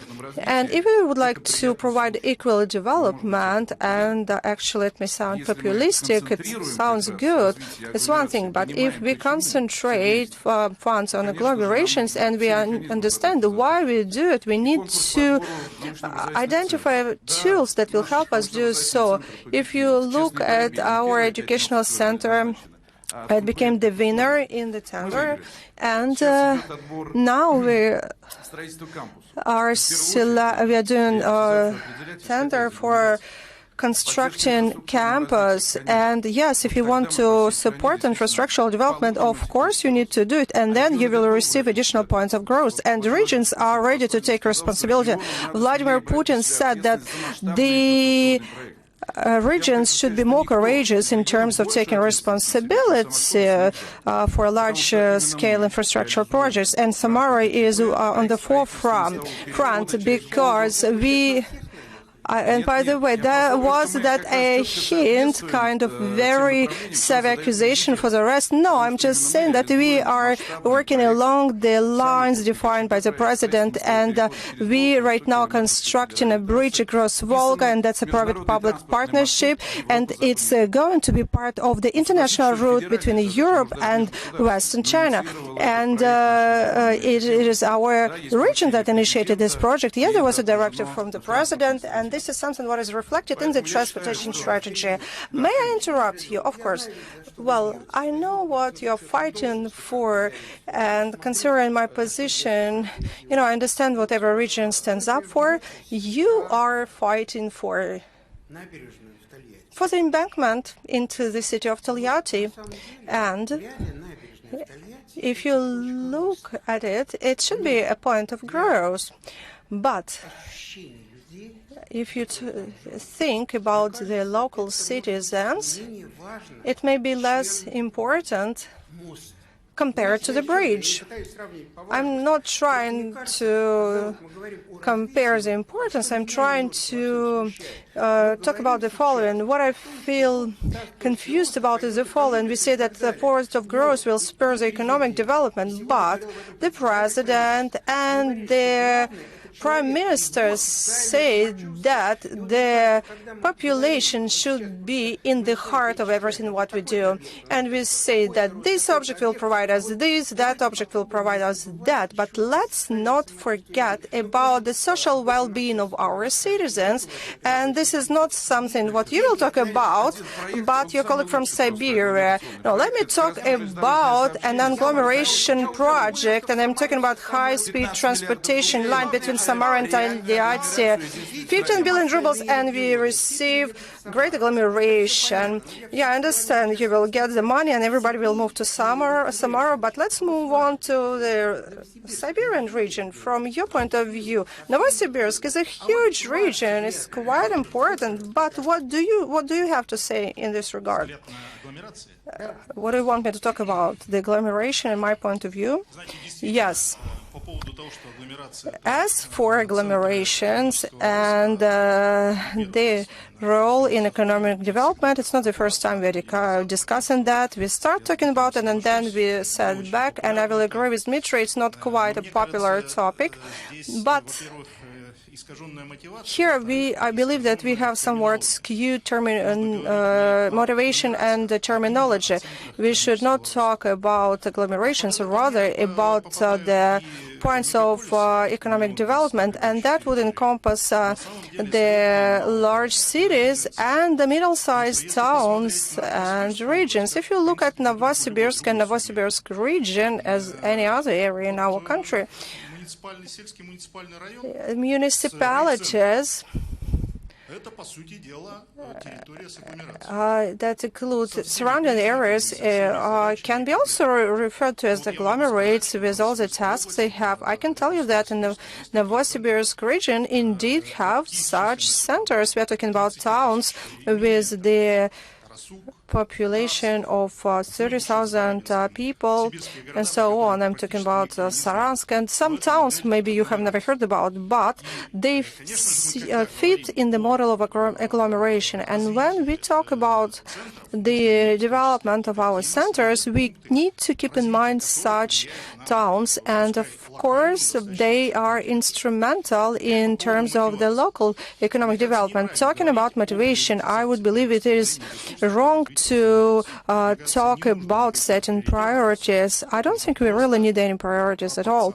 We rather need proportional distribution in the regions, and if agglomeration provides you more than when it comes to resource distribution for infrastructure development, they should get their share. But at the same time, it doesn't mean that small towns would not get anything. They need to get their share, a tiny one, while an agglomeration with advanced development should get its share, its well-deserved share. So it doesn't mean that Baikarsky region cannot be compared to Novosibirsk, and they should stay on their own, trying to make their ends meet. I'm talking about proportional distribution. Thanks very much for your input. While wrapping up this part, and by the way, later on we will ask Iraq about his opinion, I would like to give the floor to the representative from Moscow. You have no problems whatsoever. You don't need the money, so you can give your objective opinion. So what do we do after all? You don't really need anything. You're doing well by this or that way. Actually, we do need funds. Oh, really? Okay. Well, talking about money, you always are short of money, and you don't always have, or you never have enough to implement everything what you're thinking about, all ideas. So if you look at federal budget or municipal budgets, it's always about compromise between the possibilities of and available funds, possibilities to implement projects and available funds. And Iraq was right by saying that it's very important to equalize opportunities. We have a huge and very diverse country after all, and of course we see different level of efficiency in terms of funds utilization. So, but if you talk about sources for investment, we need to invest in infrastructure, be it transportation infrastructure. When we talk about embankment, it is also a piece of infrastructure that is used by citizens, and it will increase the capitalization of the entire city. When we talk about our requests, and we are going to take infrastructure requests, we need to make sure that they will allow us to develop our infrastructure quicker, and the quicker we develop infrastructure, the quicker we provide opportunities for businesses to develop and use their opportunities. So we do our best to provide best conditions for businesses. Okay, thank you very much. Iraq, you are the judge. So tell us, talking about proportional distribution, is it fair, or should we focus on the return and effect, or talking about, equalizing? We understand that all regions have different possibilities, and should we and we understand if small towns or regions receive their small share, they will continue lagging behind, and the gap actually can increase. So how do we strike the balance? Well, we need to understand that our fellow citizens live everywhere, and therefore this is a scheme we need to keep in mind. And of course, they need to receive their support as well. And perhaps they will not get a huge infrastructure loan, but we also have infrastructure bonds. And at this point, the Ministry of Development will try to bring greater balance. If you look at the wear of utility lines in many regions, I can tell you that the budget of many regions that have not carried out modernization yet have higher. Budget is higher, and today every region has approved the plan, and of course they will receive the federal support to carry out the plans. So I believe that the scheme today we have is great, and for the first time we offer so many resources. We offer 500 billion after all, and we understand that there will be more tools and mechanisms for attracting greater resources. And of course you cannot carry out all projects in 2 years, so all regions know that they will receive first tranche, and then there will be second and more coming. So let alone the restructuring of restructures, but then again they will receive funds gradually, step by step, and of course the Ministry of Economic Development and the Ministry of Finance will integrate the approach. As for the Ministry of Construction, they're looking at different ways of using the infrastructure menu.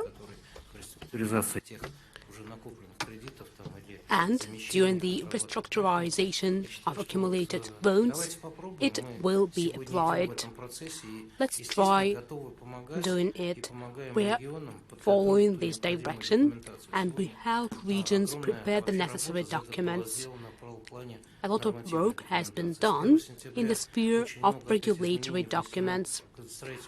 On the 1st of September, a lot of amendments were introduced into the Urban Development Code. It simplifies procedures for construction. Actually, there have been more than 100 of them. We work together with the heads of the regions, and we always strive for development. Now, our code contains 32 procedures necessary for construction. Many regions and cities, as well as municipalities, have much more such procedures. Our joint task is to provide faster entry into the investment process. And of course, we will continue this work. We will also work in the sphere of expertise. And we simplify the opportunity to get the statement from the Unified Register. Such regions as Samara and St. Petersburg region should find the necessary funds for priority development, and we want them to simplify the mechanisms of entry at the construction sites. So we want the government to hear the president, not to wait till the regions provide ready projects, but help regions prepare the projects that will become driving force of their development. The mechanism of work organized by the government allows every governor to directly address any executive authority participating in the construction process. Okay, we can see that everything is great. And now would like to raise the following issue. Actually, it is closely related to our subject. Could you please show us slide number 6?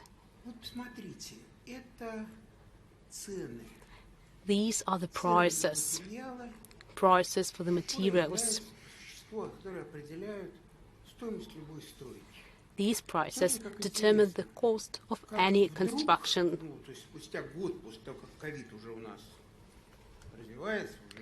So 1 year has passed since the beginning of the pandemic, and in a year after it began, the prices increased dramatically. It means that the cost of construction has changed, and these are the sites that are very relevant for us, the sites that we are discussing right now.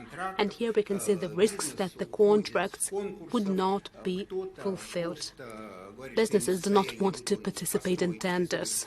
Some of them say that they are not able to finish the construction within the specified timeframes because of the prices. And as I understand, today, the issues of federal constructions are being resolved. That is important. But actually, a lot of sites are built within national projects. They are built in Russian regions. And there are specific norms of financing for national projects. They're still active. However, the price has changed. And how can we resolve this problem? We can see that the price of materials has changed, and probably these sites will not be constructed. What is your vision about it? Well, this is not about my vision. There is a specific directive of the president of the country and vice premier of the country. There is a directive, 1315, that regulates this mechanism for civil construction. And right now, we are developing the amendments into this decree related to state defense order, but it covers the contracts lasting more than 1 year. Today, in the country, there are a bit more than 225 state, regional and municipal contracts, and more than 100 millions are allocated for 174 contracts. And right now, we would like to address you and State Duma. We do not have money for sure. That's not about money. The matter is that the head of a municipal authority, the mayor of a city and the governor would be able to introduce the amendments into the contractual prices.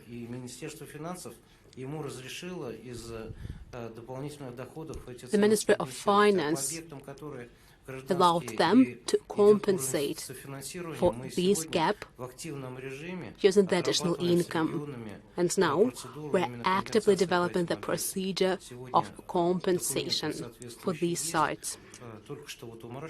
Working with the regions, such documents already exist, and we've just seen the meeting devoted to a number of road sites, and we want our state, municipal and regional customers to accordingly prepare documents.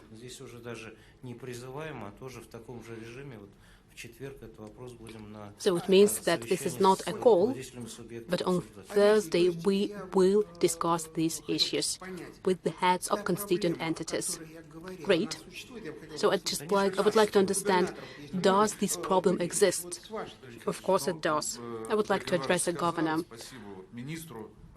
Well, I would like to thank Iraq, the minister and deputy chairman of the government. I would like to thank them for their comments.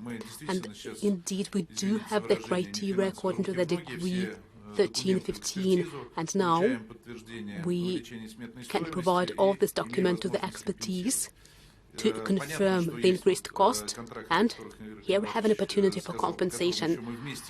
And as the minister rightly mentioned, there are some contracts for which we have not found a solution yet, and we're looking for it. And I would like to make one proposal. I would like to add there the contract in the sphere of private-public partnership. In my opinion, this compensation is needed within these contracts. I have already signed the decree, according to which Up to 30% of contracts starting from 100 million, which term is more than 1 year, can be reconsidered, and there is a mechanism for submitting the documents, and the Committee of Construction Surveillance will conduct its expertise, but this contract should be not less than 100 million, the time frame should be not less than 1 year, and the increase can be not more than 30%. This document had already been signed, and many contracts are being reviewed now. Probably I misunderstood something. So, you said that the prosecutor's office did not object. This is important. Well, it's relevant for us, but actually there are a lot of authorities that can object. It happens, and the consequences can be no better compared with the disagreement from the prosecutor's office. So at what expense is it done? Okay, you've signed it, you've made this decision, it's possible to increase it. But this 30% increase, at whose expense is it done? At the expense of our budget. So you sign it, and you agree that this is done at the expense of the regional budget. You have your opportunities. And the opportunities of your province are much higher compared with most regions of this country. And the question is, I think that every governor would sign this agreement with pleasure, but where can they find this 30% within their budget? Actually, we will address Mr. Gornin and ask him about the money. Well, there are two sources here, no miracles. The first source is additional income, and the second source is cutting costs. So it is done at the expense of the future investment program. To finish the construction of a kindergarten at school, we need to reject the construction of another kindergarten. But the national project states that there should be 2 kindergartens. And does it really mean that when you signed these agreements stating that you increase the cost of constructing this kindergarten, you already agreed with the fact that you would not be able to fulfill the tasks within the national project because there will be only 1 kindergarten instead of 2. We will do it. Well, this is a special issue. Everyone has already understood it. You don't even need to mention it. We know, Samara region, we know it. Well, Andrei Mikhailovich, you know it best of all that we have various proportion of co-financing for national projects. For example, 51 by 49 or 33 by 67. These are different projects, and there are programs where co-financing is only 5% or even 3% or even 1%. And that's why it's easier for them to decide. In this situation, if it gets more expensive, they submit it to Iraq, to the minister, and he addresses the Minister of Finance. So, actually, we already have this decision for civic ministries. The funds had already been planned for 2021. Does the Minister of Finance know about it? Yes, it does, because there is a presidential decree. Yes, we do have the presidential decree, but what about the Minister of Finance? Because the first question that we've heard, do we have money? And the second question is even more important, are we ready to give this money? Well, actually, now you are keeping silent, listening to our discussion, and according to your facial expression, I can judge that you are not ready to give this money. The Minister of Finance is always ready to give money if everything is prepared appropriately. But it must be efficient. As our colleague said, we do see this problem, and we understand that hedging risks in the part of high growth rates of construction prices for construction materials should be done by construction companies. But we are sure that the construction complex is not able to cope with such a dramatic price increase. And we want to be frank. If we use this approach, the construction will not be finished, and the contracts will have to terminate. It means that the federal budget funds will not be used efficiently. Unfortunately, we had already had this experience. The accountant chamber has encountered this situation, and Natalia Alexandrovna can agree that in Russia, at the regional and municipal level, there are a lot of unfinished projects, and this is one of the main problems that have been accumulated during the time when we did not experience such challenges in construction. It is quite clear, and I'm very grateful to the governors that propose to share these risks, including in the areas related to the implementation of national projects, when they receive additional income in their budget. And I'm very grateful for that. And I can see some confidence here, because 2021 has shown that most constituent entities of the Russian Federation do have this opportunity. Step by step, the crisis has been finished. We can see positive dynamics in most constituent entities. The income growth rates are higher, and this is a positive trait. And I'm sure that if the income part of the budget is more than 1 trillion rubles above the planned income, that this is quite actually possible for constituent entities, but geographically it will differ, and we understand it. And it will exacerbate inequality between regions. And until we have introduced agglomerations everywhere, they will live differently. I agree that not all constituent entities of Russia can cope with this task using additional income sources, and there is only one way out here. It's clear that the government of Russia will make the necessary decisions. Indeed, the means of the federal budget are limited as well. We will need to find the sources, the opportunities, and the approaches.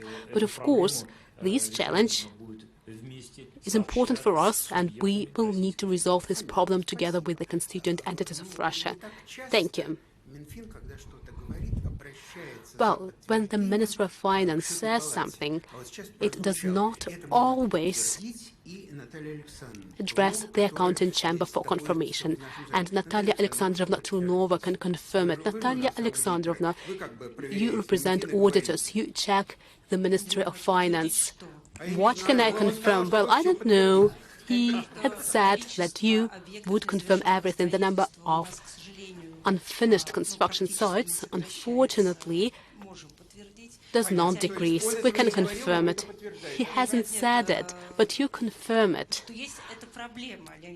I mean, well, Leonid said that we do have such problem. Indeed, we have the problem of unfinished construction, and we have had it for quite a long time. This is the first problem. That's it? That's it? So you confirm that there is only one problem. Leonid Vladimirovich has addressed the accounting chamber regarding this problem only. You know, actually we record and register everything. Well, that's the purpose of the accounting chamber.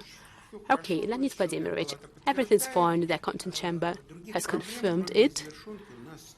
So it confirms that we have no other problems apart from unfinished construction projects, and this is an everlasting problem for us. So we will resolve it in a stepwise manner. Now, I would like to ask you a question. Sorry. Once again, I would like to address Leonid Vladimirovich and the minister, who is responsible for it. Am I right? Well, am I right that the regions that do not have the opportunities that are present in Kaliningrad region, in Moscow, in Samara, in Novosibirsk, will not have to face this problem without any assistance? Because we've heard that some regions have more than 1 trillion additional income, and they would be able to cope with it. But this is the average value, and it does not actually mean that each region has additional income. No region should remain without attention. It's important. I want everyone to hear this answer. According to the regulatory document, every site in the contracts provided by this decree, I'm speaking about regional, federal and municipal sites, and each of these sites will be considered within the interest, within the share that were mentioned. It means that they will address us in this manner. The procedure has been described. The regional and federal expertise is the responsibility of the customer, and the application to the Minister of Construction is submitted, and we work with the Minister of Finance within the limit that we announced, that is 100 billion rubles in 2021. Leonid Vladimirovich, I would like to ask you a question as well. So the limit is 100 billions. I'm not sure that it can cover this gap. This is the forecast from the federal ministries for the construction sites. I know it, but I'm speaking about a different thing. I'm not speaking about forecast. I'm speaking about real life. So the stance of the Minister of Construction is clear. It means that the regions will be supported.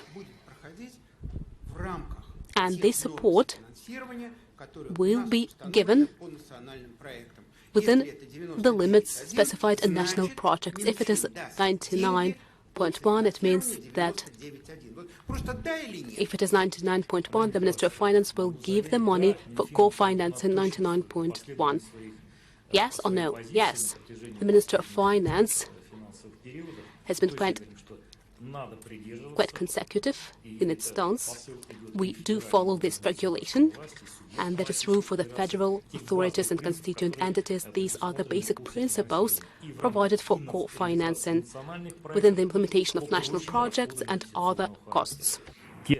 And for other expenditures of investment nature. And of course, you have to fulfill the commitments and you have to follow the rules. And you see, we provide full descriptions of possibilities for every region of the Russian Federation. And of course, we're not going to give up anyone. And we understand that we do have budget federalism, but when we talk about smaller regions with modest budgets, we are following them very closely, and we look at the expenditures that are related to necessities, but also look at the expenditures related to the development, regional development, and also their investment schemes. And of course, we're going to provide them assistance. For sure, we will do in line with the decisions that were made and in line with the evaluation of the expertise and in line with the available budgets and the timeframes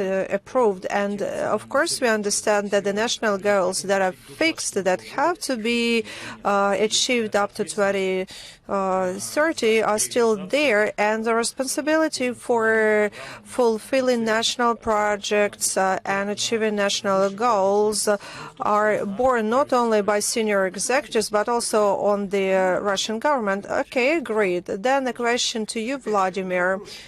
It's easier for me to talk to you because you're not asking money for anything, and it's always easier to talk to a guy who has it all.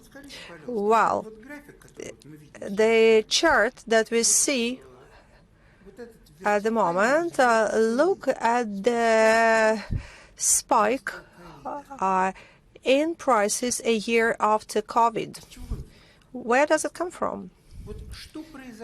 What caused such a huge price increase? What spurred the prices? In this particular case, we understand that the huge money that was the huge amount of printed dollars brought the price of our exports up, and that resulted in the following. Well, you correct me if I'm wrong, but I believe,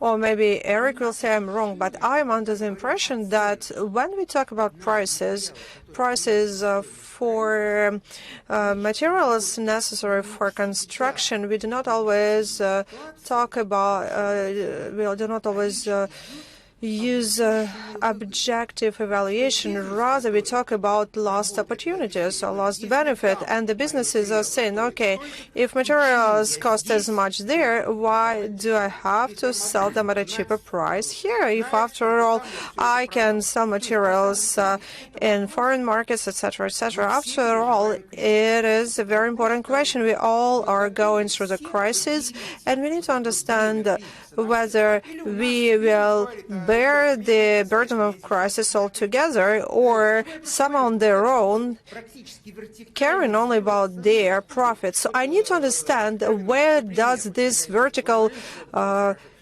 price rise come from, and I see that some are terminating the contracts due to the fact that their prices cannot be increased. And I remember I have seen a number of contracts, and you see the contracts had to be, the contracts expire on August 21st, and that means that the materials had to be bought earlier. And again, I don't quite understand the link to the current price increase. So I may be wrong again, but I need to understand what is going on, and I believe that this circumstance is very important, and in that case the regions are not able to check for themselves where the price increase is objective and substantiated, while in other situations somebody just wants to reap the effect of the crisis. What's your stand? First of all, there is a very efficient tool to do so, and we are talking about the methodology that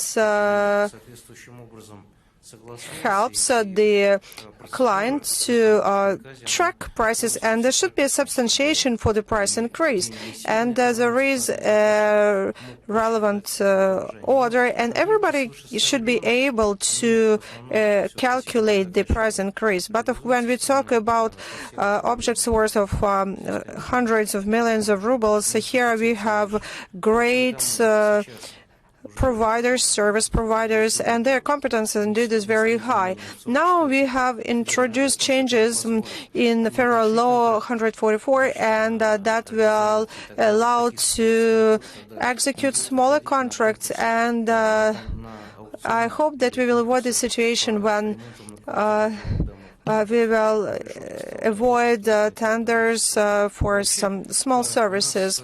So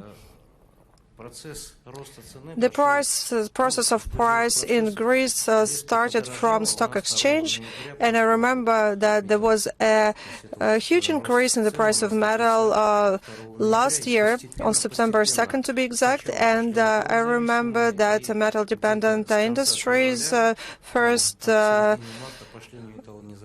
struggled from the price increase, and then it was like a cascade reaction. And here I understand that we have the representatives of the Ministry of Economy, Anti-Monopoly Service, and they are working hard in this regard to make sure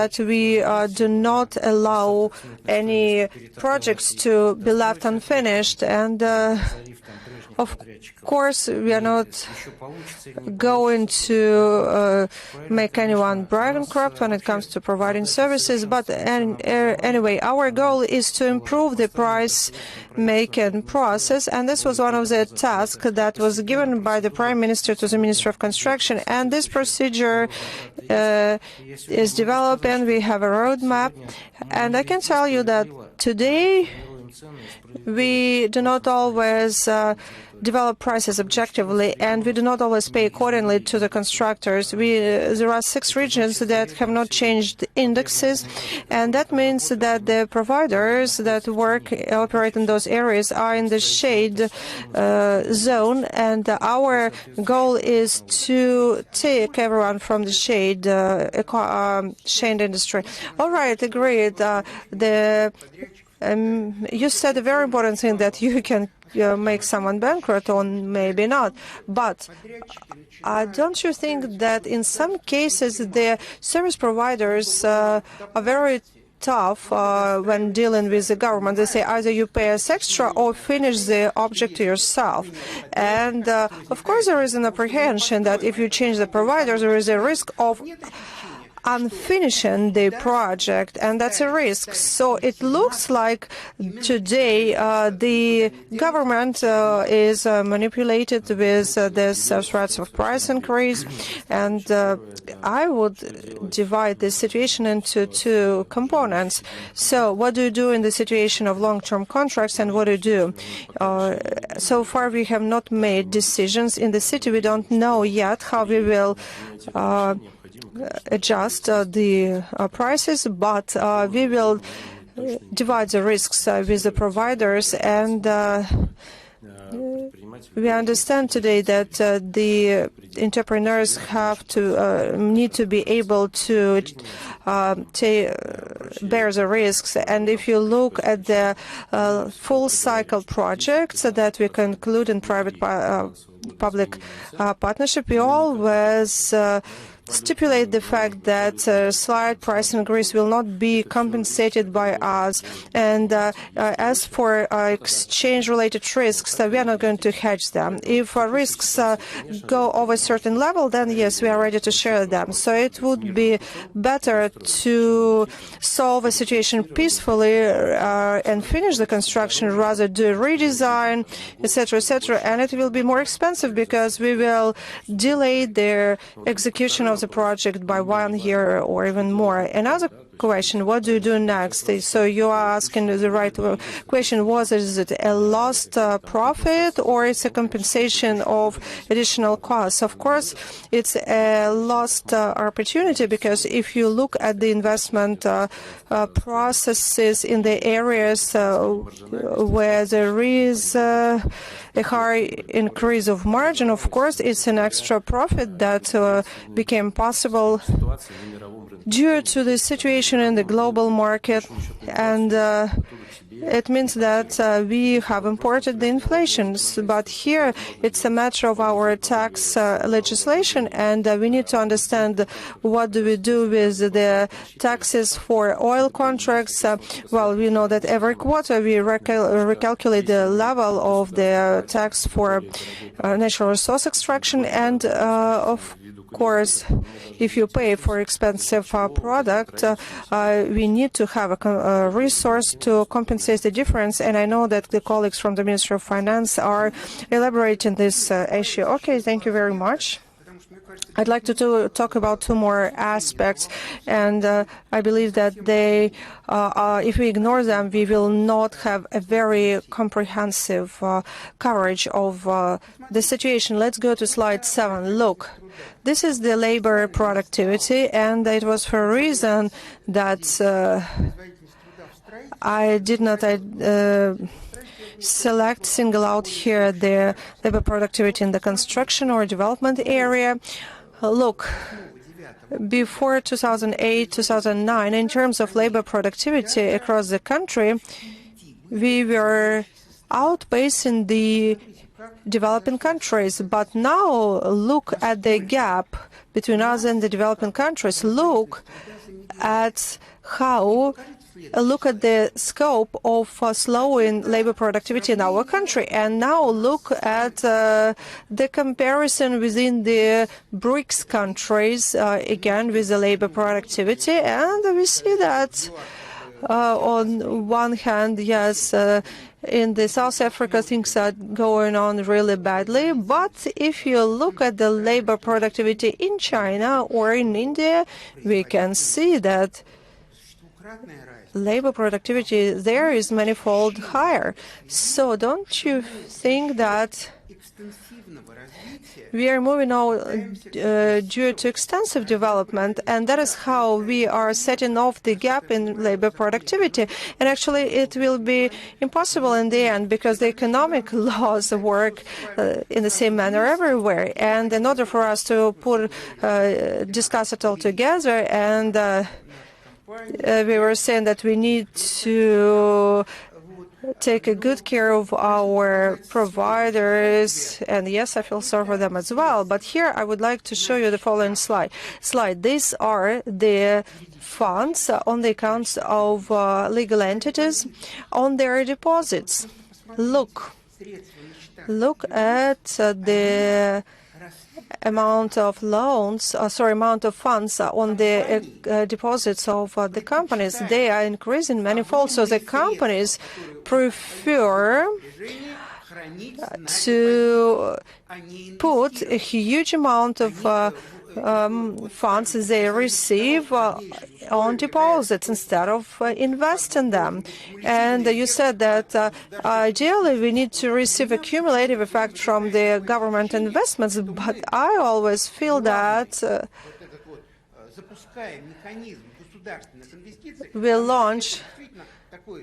On one hand, we are launching the state mechanism of investments, and of course it should be initial driving force, but then it should spur private investments, but they are not taking place in the full extent. So I would like to hear the opinion of the regional representatives. So how do you look at these issues, and what do you need to do in order to incentivize the companies to invest further, so that instead of focusing on cheap labor force, they will increase efficiency? And since we finished with you, representative from Siberia, we'll start from you this time. So what would you say? What can you do in this regard? So first of all, let me share with you the standpoint of investors. I tried to talk to each and every personally, eye to eye, and I would like to find out what increases them as they approach this as a territory. Money down now. There are three criteria that look appealing to them, that need to be appealing. This is, first of all, the labor market, then this sales market, and I'm talking about market at large. We are talking about logistics, infrastructure, and infrastructure itself. So investing into infrastructure, and remember, initially we were talking about budget investments, and we are not talking about investing into the labor. Right? We are not saying that the state is ousting the private investments. We are talking about investments into infrastructure that will stimulate new businesses. So I believe that that will be a very good solution. And thanks to the infrastructure, we are able to carry out so many projects. So we are doing well. Okay, thank you very much. How is it going in Samara? Andrei, the growth of investment scope is compared to previous years is 132.7. Of course, last year it was special, but this year it is more modest. And I agree with my colleagues. There are three core aspects to take into consideration. And of course, if you invest into infrastructure, and this is something what was discussed at the plenary session, of course, the investment into infrastructure will spur further development. Absolutely, no doubt. And let's get back to the topic of our discussion. I'm sure that the greatest labor productivity has always been observed in conglomerates. And if we do not set up conglomerates, we will not do well. And Sergei Sobyanin, the mayor of Moscow, said that Moscow does not compete with other Russian cities, rather than with other capitals worldwide, capital cities. So we have the plans 3 and 4, and we need to develop conglomerates there, so they will retain population and they will become the driving force for growth. And this is something what Andrei was talking about. He talked about the conglomerates at the lower level. And again, if you get back to the previous slide, if you do the recalculation with the account of input of agglomerations, it will actually support my point. Okay, Alexander, finally, we give the floor to you. What will you have to say? Should we invest or not? Well, I shouldn't complain about investments in the Leningrad region, but I will tell you that there are several reasons that keep the labor productivity from growing. People don't want to risk their own funds, but they're willing to risk the government funds. And yes, labor productivity is not growing. It's one of the reasons, but the fact that we link the local prices to the prices in the global stock market, and I don't understand why we should do that. And you know, in Leningrad region, forestry is very developed, but the prices for the logging are going up. Why? In 2 years' time, they said that the prices for forest will go up, and our neighbors, Finland, Sweden, started increasing prices, and we do the same. And as a result, today we are lacking the logging. And again, as for metals, same situation. We are linked to the London Stock Exchange price for metals for some reason. But if we find mechanisms of local, you know, I don't like to interrupt governors, but you said a very mind-boggling word for me. You said that we are linking our prices to the London Stock Exchange. Wait a second. I would like to ask you the following question in that case. So it will clarify the situation for me. So I'd like to understand, what do you understand by saying we? Because you did not mean Leningrad region. Who do you mean we? We are us, the whole country. I'd like to give you two examples. Let's take fertilizers, mineral fertilizers. St. Petersburg region had several factories exporting mineral fertilizers in all countries of the world, and we also buy mineral fertilizers for all villages. And now the price for mineral fertilizers went up. And the argument is, we can see what's going on foreign markets. Why can we sell the fertilizer at this low price in the internal market? So it means that the companies are guided by these prices. So when a company has an opportunity to get an added value not through the growth of labor productivity but through the price, it will select the easier way, the price. And that's why we need a real mechanism that would allow us to regulate it. I'm not in favor of state regulation, but we will not achieve labor productivity growth without it now. I'm not in favor of state regulation either, but are we able to prevent it? Because it seems to me that the notions of conscience and market economy are not actually crossing. Well, we've learned how to work with oil industry, and this is the way you call it now. And our conscience is State Duma. They actually adopt fair laws. Well, I haven't mentioned anything offensive to you. This is a superlative form only. In this case, it will be possible to use regulation in some peak moments. I think that we're having serious problems regarding the need of financing the embankment in Tolyatti city. I will not say anything good anymore. I understand the embankment is closer to your heart. Okay, Vladimir. Actually, you were one of our first speakers, and we would like to hear your opinion about all these issues. It was fairly mentioned now that we do not want to return to governmental regulation, and I think that it is not really possible. But actually the government is faced with very tough choice in various spheres, like you can do nothing, you really have to pay.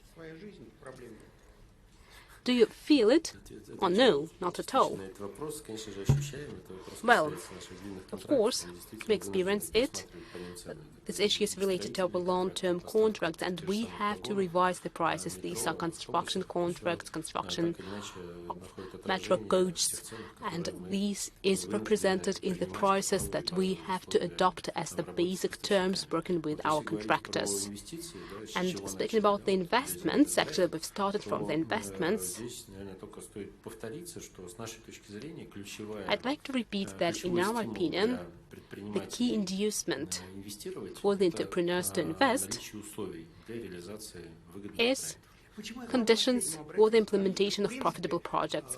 Why did I address you the last? Because the investment, the capital for Moscow, taking into account its level, 29%, is something really great. How did you manage to do it? Because actually, I understand everything, but this is not only about the profit, this is about something else. What else should be added to increase the investment? Because 20.9 for Moscow is over the top.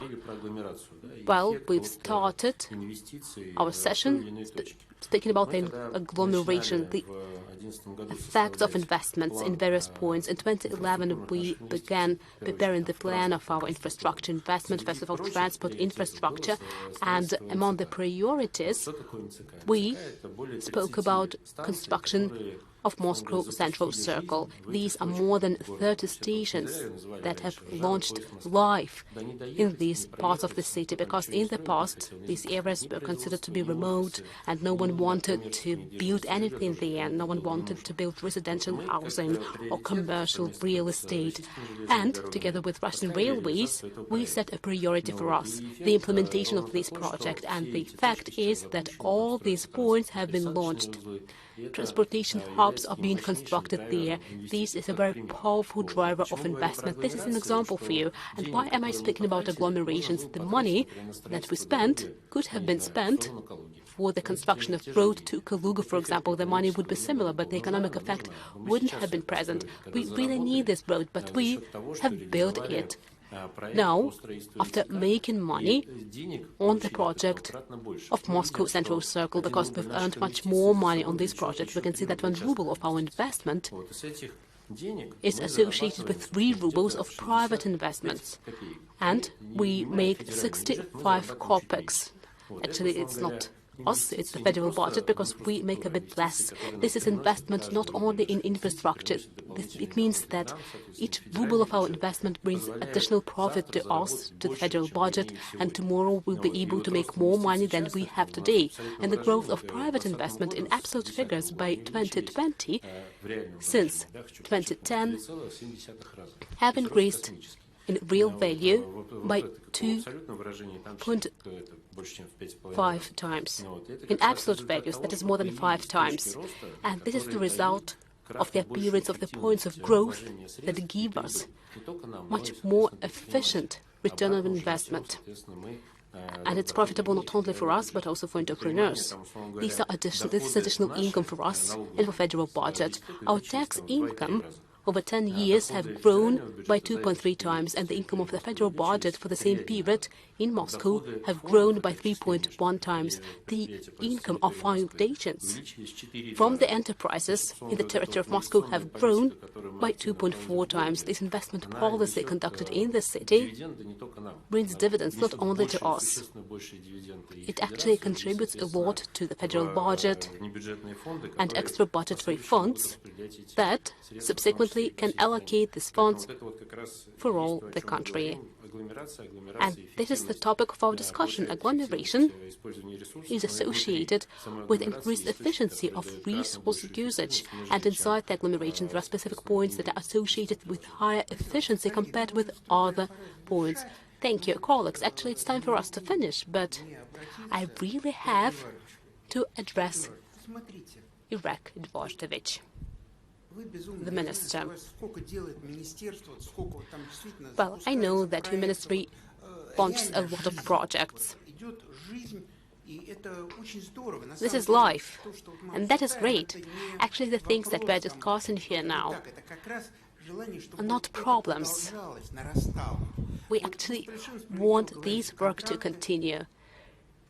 We have rightly mentioned that there are contracts for the amount more than 100 million. And actually in Ryazan, I've seen that 11 tenders couldn't have been conducted. The amounts were small there, like additional buildings to kindergarten, school, 20 million, 30 million rubles. And actually, we can see that contractors start dictating their will to the government because they understand that nothing can be done to them. Because if this kindergarten or this additional building is not built, it will negatively affect the quality of life of people living here. It was rightly mentioned that we're focused on persons and their problems. And in conclusion, I really want you to speak about your vision.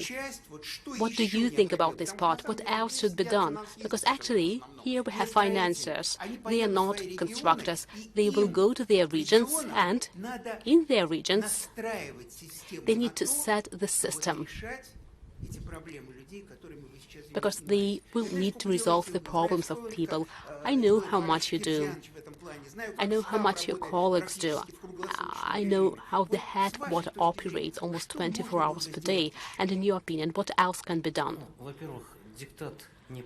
Well, first of all, the dictate is unacceptable. Here we have the governments. Are we able to punish them? Of course we are. Мы только что, значит, с Андреем Александровичем отрабатывали там то ли диктат, то ли не диктат, но задачу надо выполнить. Worked out this task. There is no dictate here. Indeed, the price went up on one construction site, but in November next year it should be finished. And we have found the solution.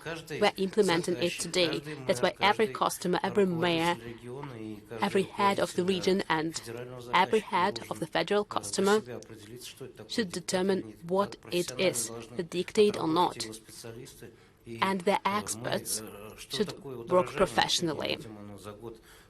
We can see that the prices go up. Over the year, every month and every week, the prices were changing, and we need to verify everything. And our task is also to set the regulatory framework. In spring, we managed to introduce the amendments for small contracts, and today this problem is a bit different. I know that our experts would have checked everything, and it's the customer who can decide if the contract amount is less than 30 million rubles. The procedure is described there, and this is the responsibility of the managers on each link. And we have law enforcement and supervisory bodies that can punish them. Now I would like to use this opportunity of being the host and say the following. They are saying that I am liberal, but actually it's the minister who is liberal. And I am fully convinced that all regulatory framework will be present, but people who dictate their conditions to the government are playing a very dangerous game. And it's not the liberal that will deal with them, but very different authorities. I agree.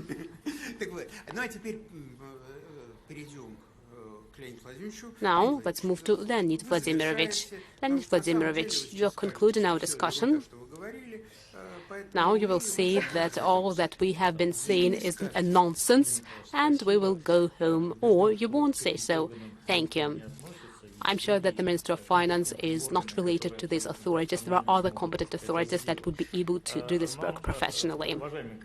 Distinguished colleagues, speaking about regulation, speaking about budgetary legislation, civic relations, contractual system, of course, it's possible to regulate everything, to simplify everything, and it should be done. But we should be very careful, because right now we're discussing only one important but not only sphere construction. The precedent that we can develop can actually detonate, it can explode in the part of other state contracts in such basic and important areas as IT, where we can see dramatic growth of labor resource cost. The salaries in IT are growing. I'm speaking about digital inequality, the need to develop digital technologies in every constituent entities of Russia, and these can be precedent as well. And looking at the charts of the growth of construction material costs, we can also look at the chart of IT expert labor cost, and actually these charts will be similar. If we look at the last 1.5 or 2 years, it's the main thing for us not to create a precedent in a specific industry. We should be very careful, and we should pay a special attention to these cases. Of course, we need to regulate them. We need to provide financial leverage for some constituent entities of Russia. But this should be done in a targeted manner and very carefully. We actually began this session speaking about agglomerations.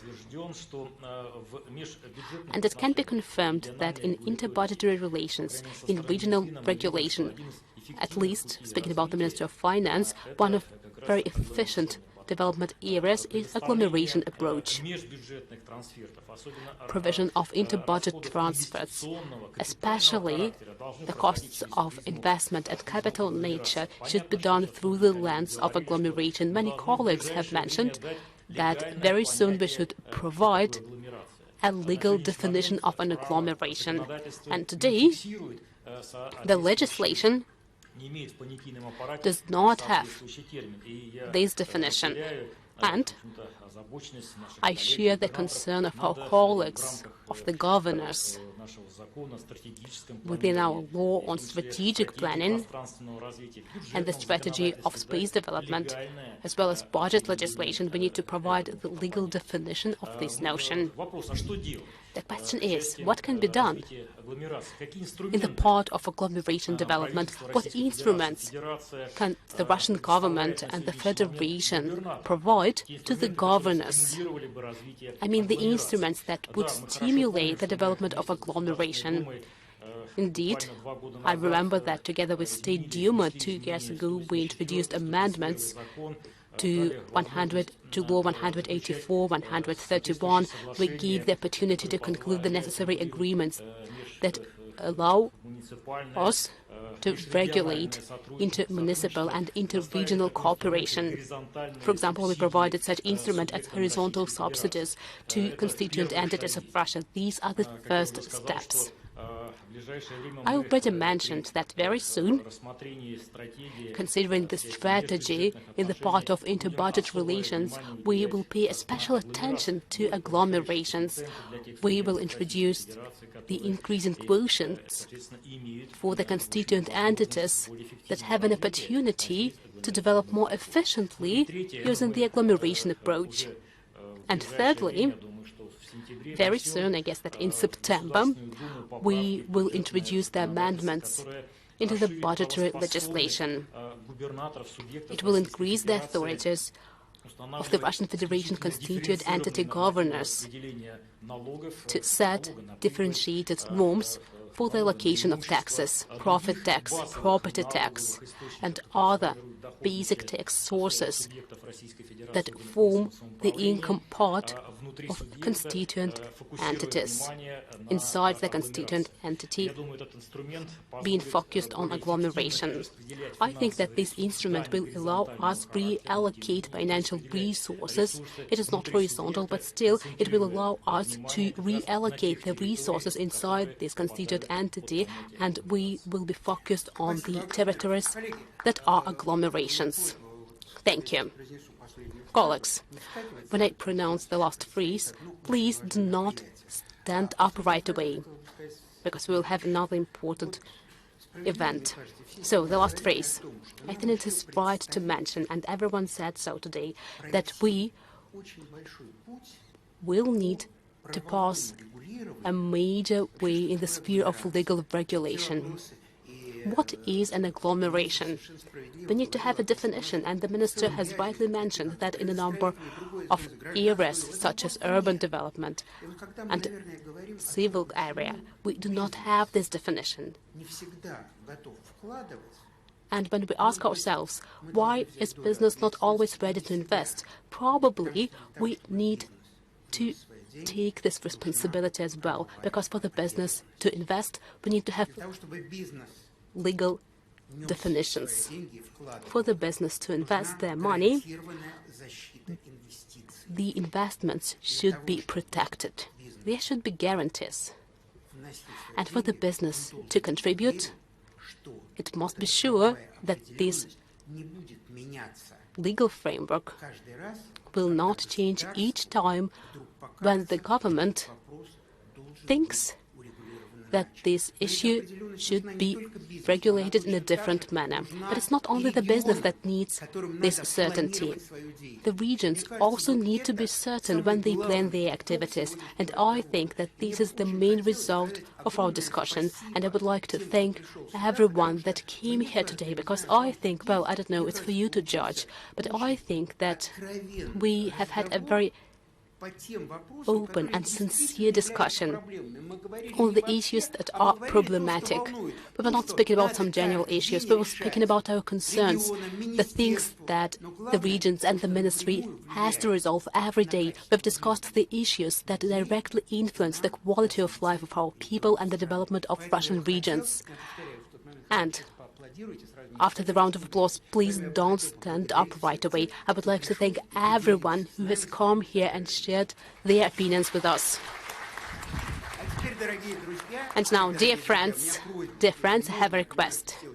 I understand that all of you are very busy, but we have a tradition. At this platform, at this regional platform, we award the financiers, the people that honestly fulfill their work in Russian regions. Probably it's not very noticeable, but it's very important. And everyone hates it, but without it, it wouldn't be possible to resolve all these issues. Therefore, I suggest that Leonid Vladimirovich will take the floor. Of course, somebody else can also hand the word, but I think it is so honorable to get the word from his hands, and I kindly ask you to be present at this award ceremony. First of all, we'd like to thank you for holding the discussion. I'm not finished yet, but you are indeed the people's financier. First of all, you hint and say that I'm elected by people.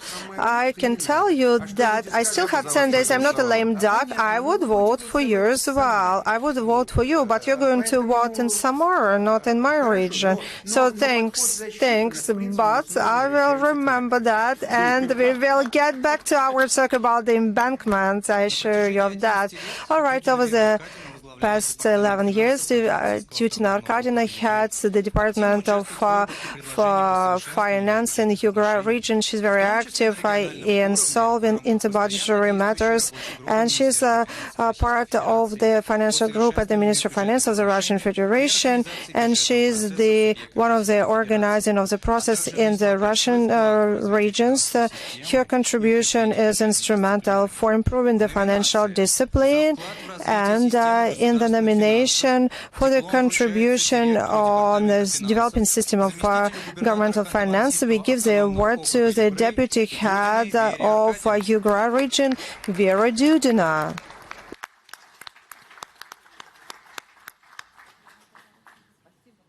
Thank you very much. Thank you. And I would like to thank the Ministry of Finance. Although they say that you can exert pressure on the Ministry of Finance, but I can tell you that our ministry has a very objective methodology, and believe me, all financiers, by taking these audit decisions, always synchronize their watch with the ministry, and it's very important to join the right group. Thank you very much for incentivizing us to do our work in a high-quality way. Thank you. We are going to extend the rules, and so you will not belong to any group. This year, Samara region celebrates its jubilee, 170 years since the point of establishment. For a long time, the Department of Finance of Samara region carries out the well-balanced policy and shows great performance when it comes to managing federal and municipal funds. The nomination for high quality of managing regional finances, we give the award to the team of the Department of the Finance of Samara region, and we give this award to Vyacheslav Premilov, the head of the Department of Finance of Samara region. Thank you. Thank you very much. Thank you, dear colleagues. I'd like to thank the Ministry of Finance for this award. I would like to congratulate you all with our day. That is the day of finance, your high-quality level of interaction with municipalities and support of the people's initiatives. We give the nomination for efficient organization of interbudgetary relations at the regional level. We give the award to the Committee of Finance of Volgograd region, and we ask the first deputy of the Volgograd region governor, Chair of Committee of Finance of Volgograd region, Alexander Dazhdev.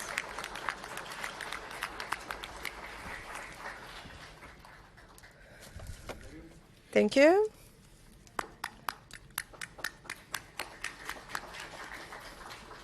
The Department of Finance of Kostroma region and their balanced policy amounts allowed them to decrease the regional debt, and we give the award to the Department of Finance of Kostroma region, and we invite to the stage the Director of the Department of Finance of Kostroma region, Mr. Igor Zamoraev.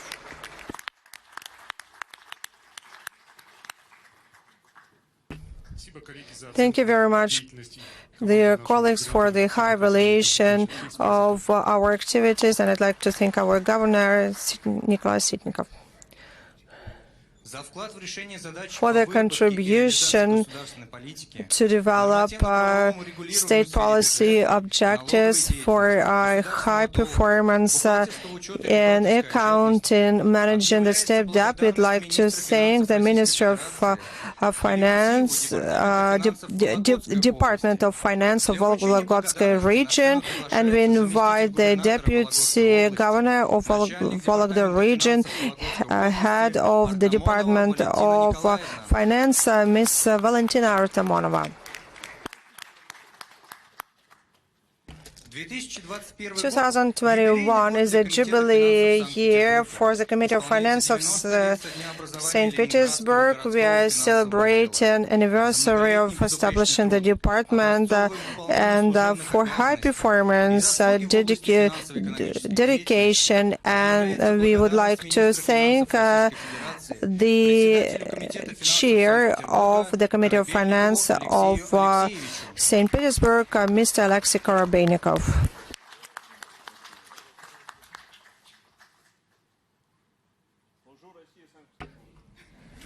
I'm serving Russia and St. Petersburg, and this is it. This is it indeed.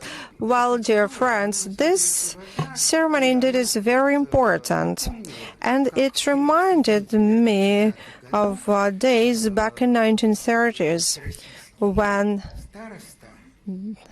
the all-Russian head of finance, Mr. Kalimin, would give awards to honorable people, and among them was a famous